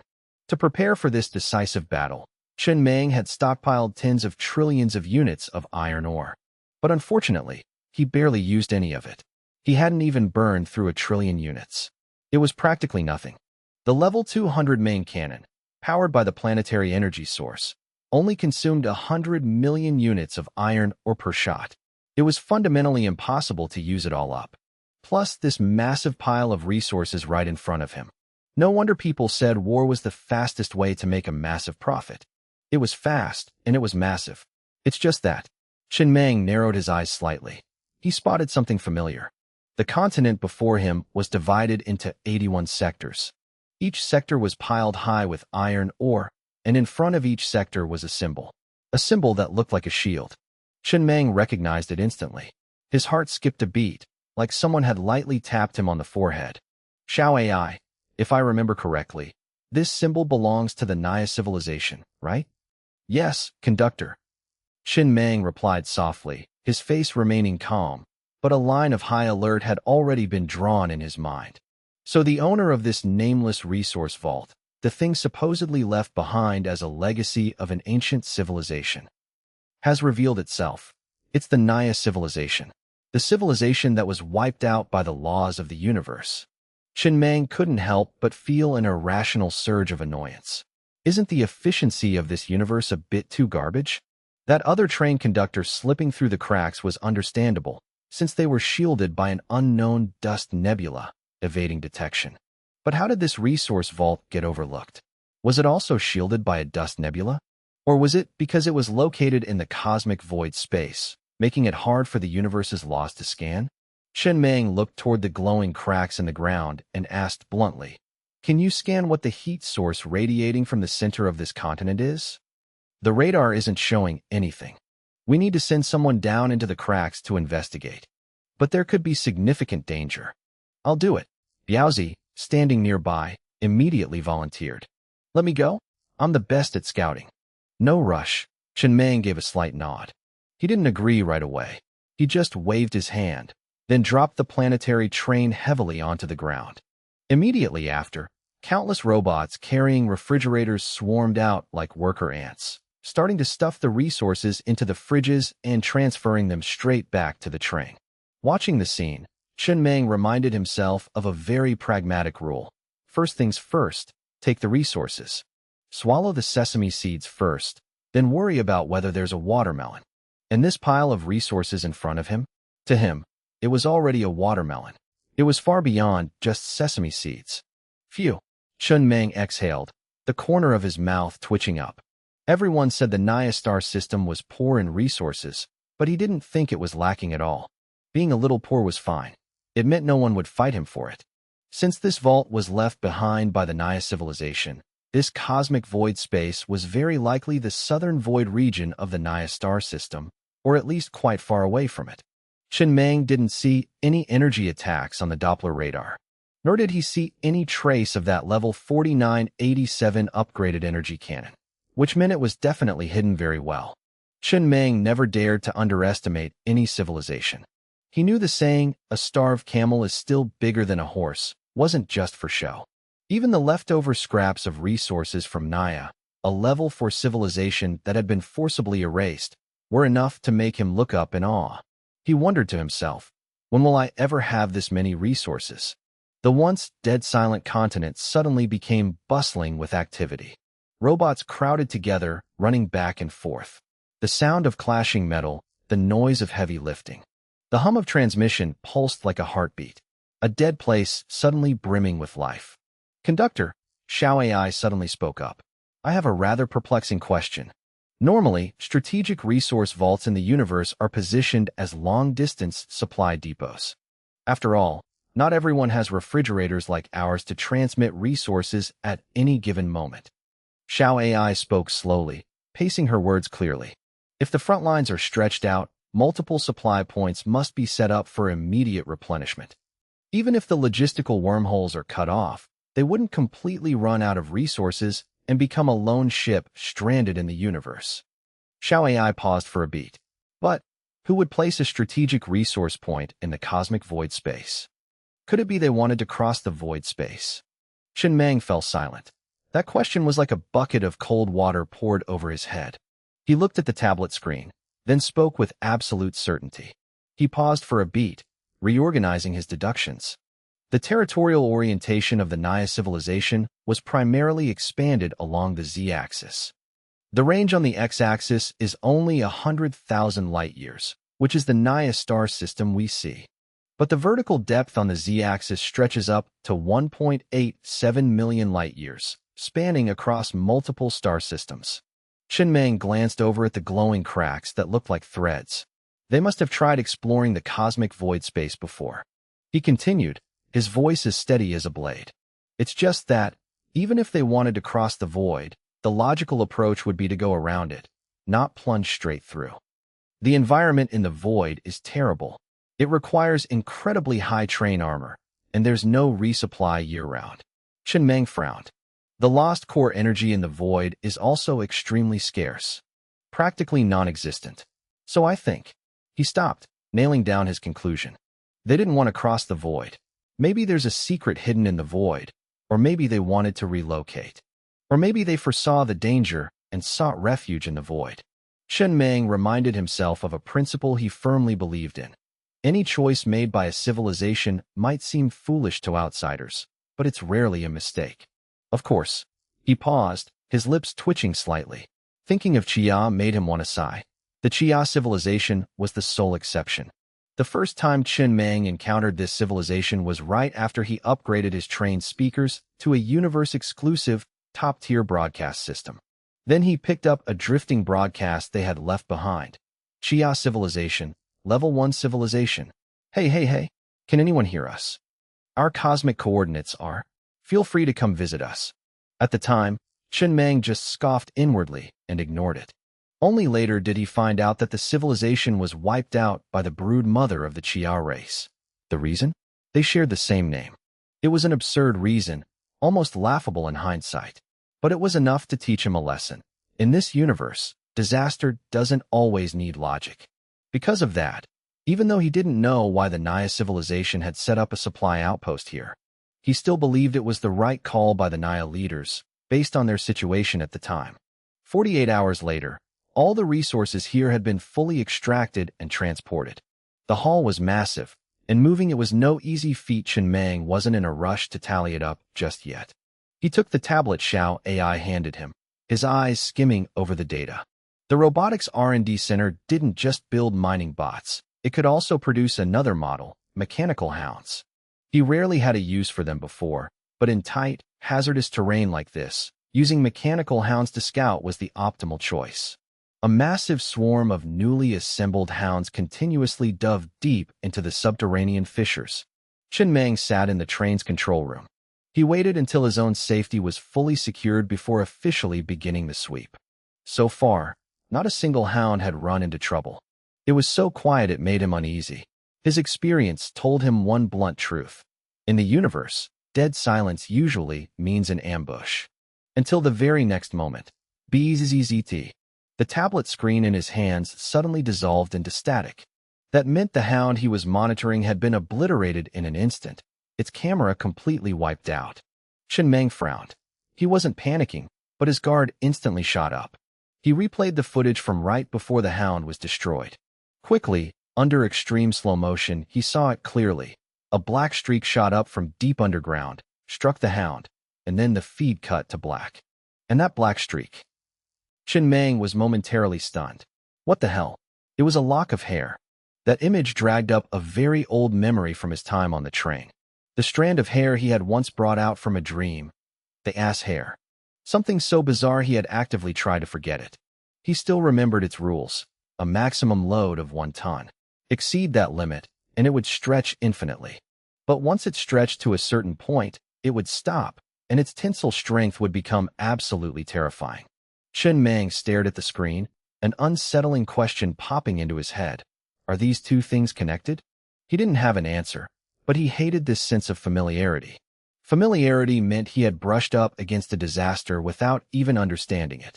Right then, the mechanical hounds began dropping like flies. Chen Mang slowed down the footage for each one and realized they were all destroyed by a sudden strike from a lock of hair. But he had manufactured an overwhelming number of hounds. Despite the bizarre and relentless attacks, a massive swarm continued to pour down into the crevices, like a colony of fearless ants, until the fastest hound suddenly dropped into a massive underground cavern.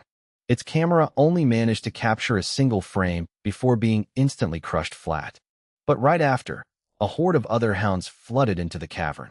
As more and more data streamed back, the image on the screen finally stabilized.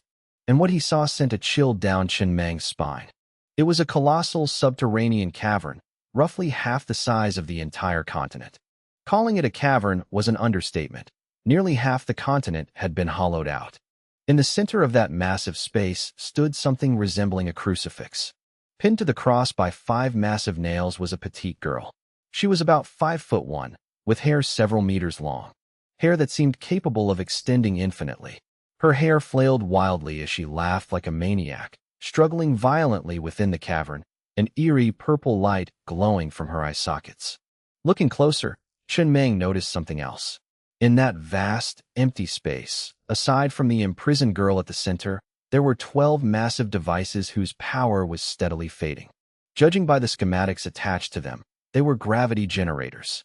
Running at full capacity, they could multiply the gravity of a given space by hundreds of times. With all 12 machines combined, the gravity in that cavern had to be at least thousands of times stronger than on planet Shuelon. At that level of gravity, most materials would instantly collapse, let alone a human. Bones would be pulverized, and the brain would be crushed into mush. If it went any higher, it could even trigger the formation of a black hole. Surrounding them were 4 other machines discharging massive electrical arcs. There were no schematics for those, so their exact function was unclear. But it was obvious to the naked eye. The energy conduits for all these devices ran up through the fissures to the surface, connecting directly to the 81 iron ore stockpiles. And right now, because Chun Mang had stripped away all those resources, the machines were running purely on residual power. They were on the verge of shutting down completely. It all made sense now. This place wasn't a strategic supply outpost for the Naya civilization, nor was it some grand project to explore the cosmic void. It was a prison.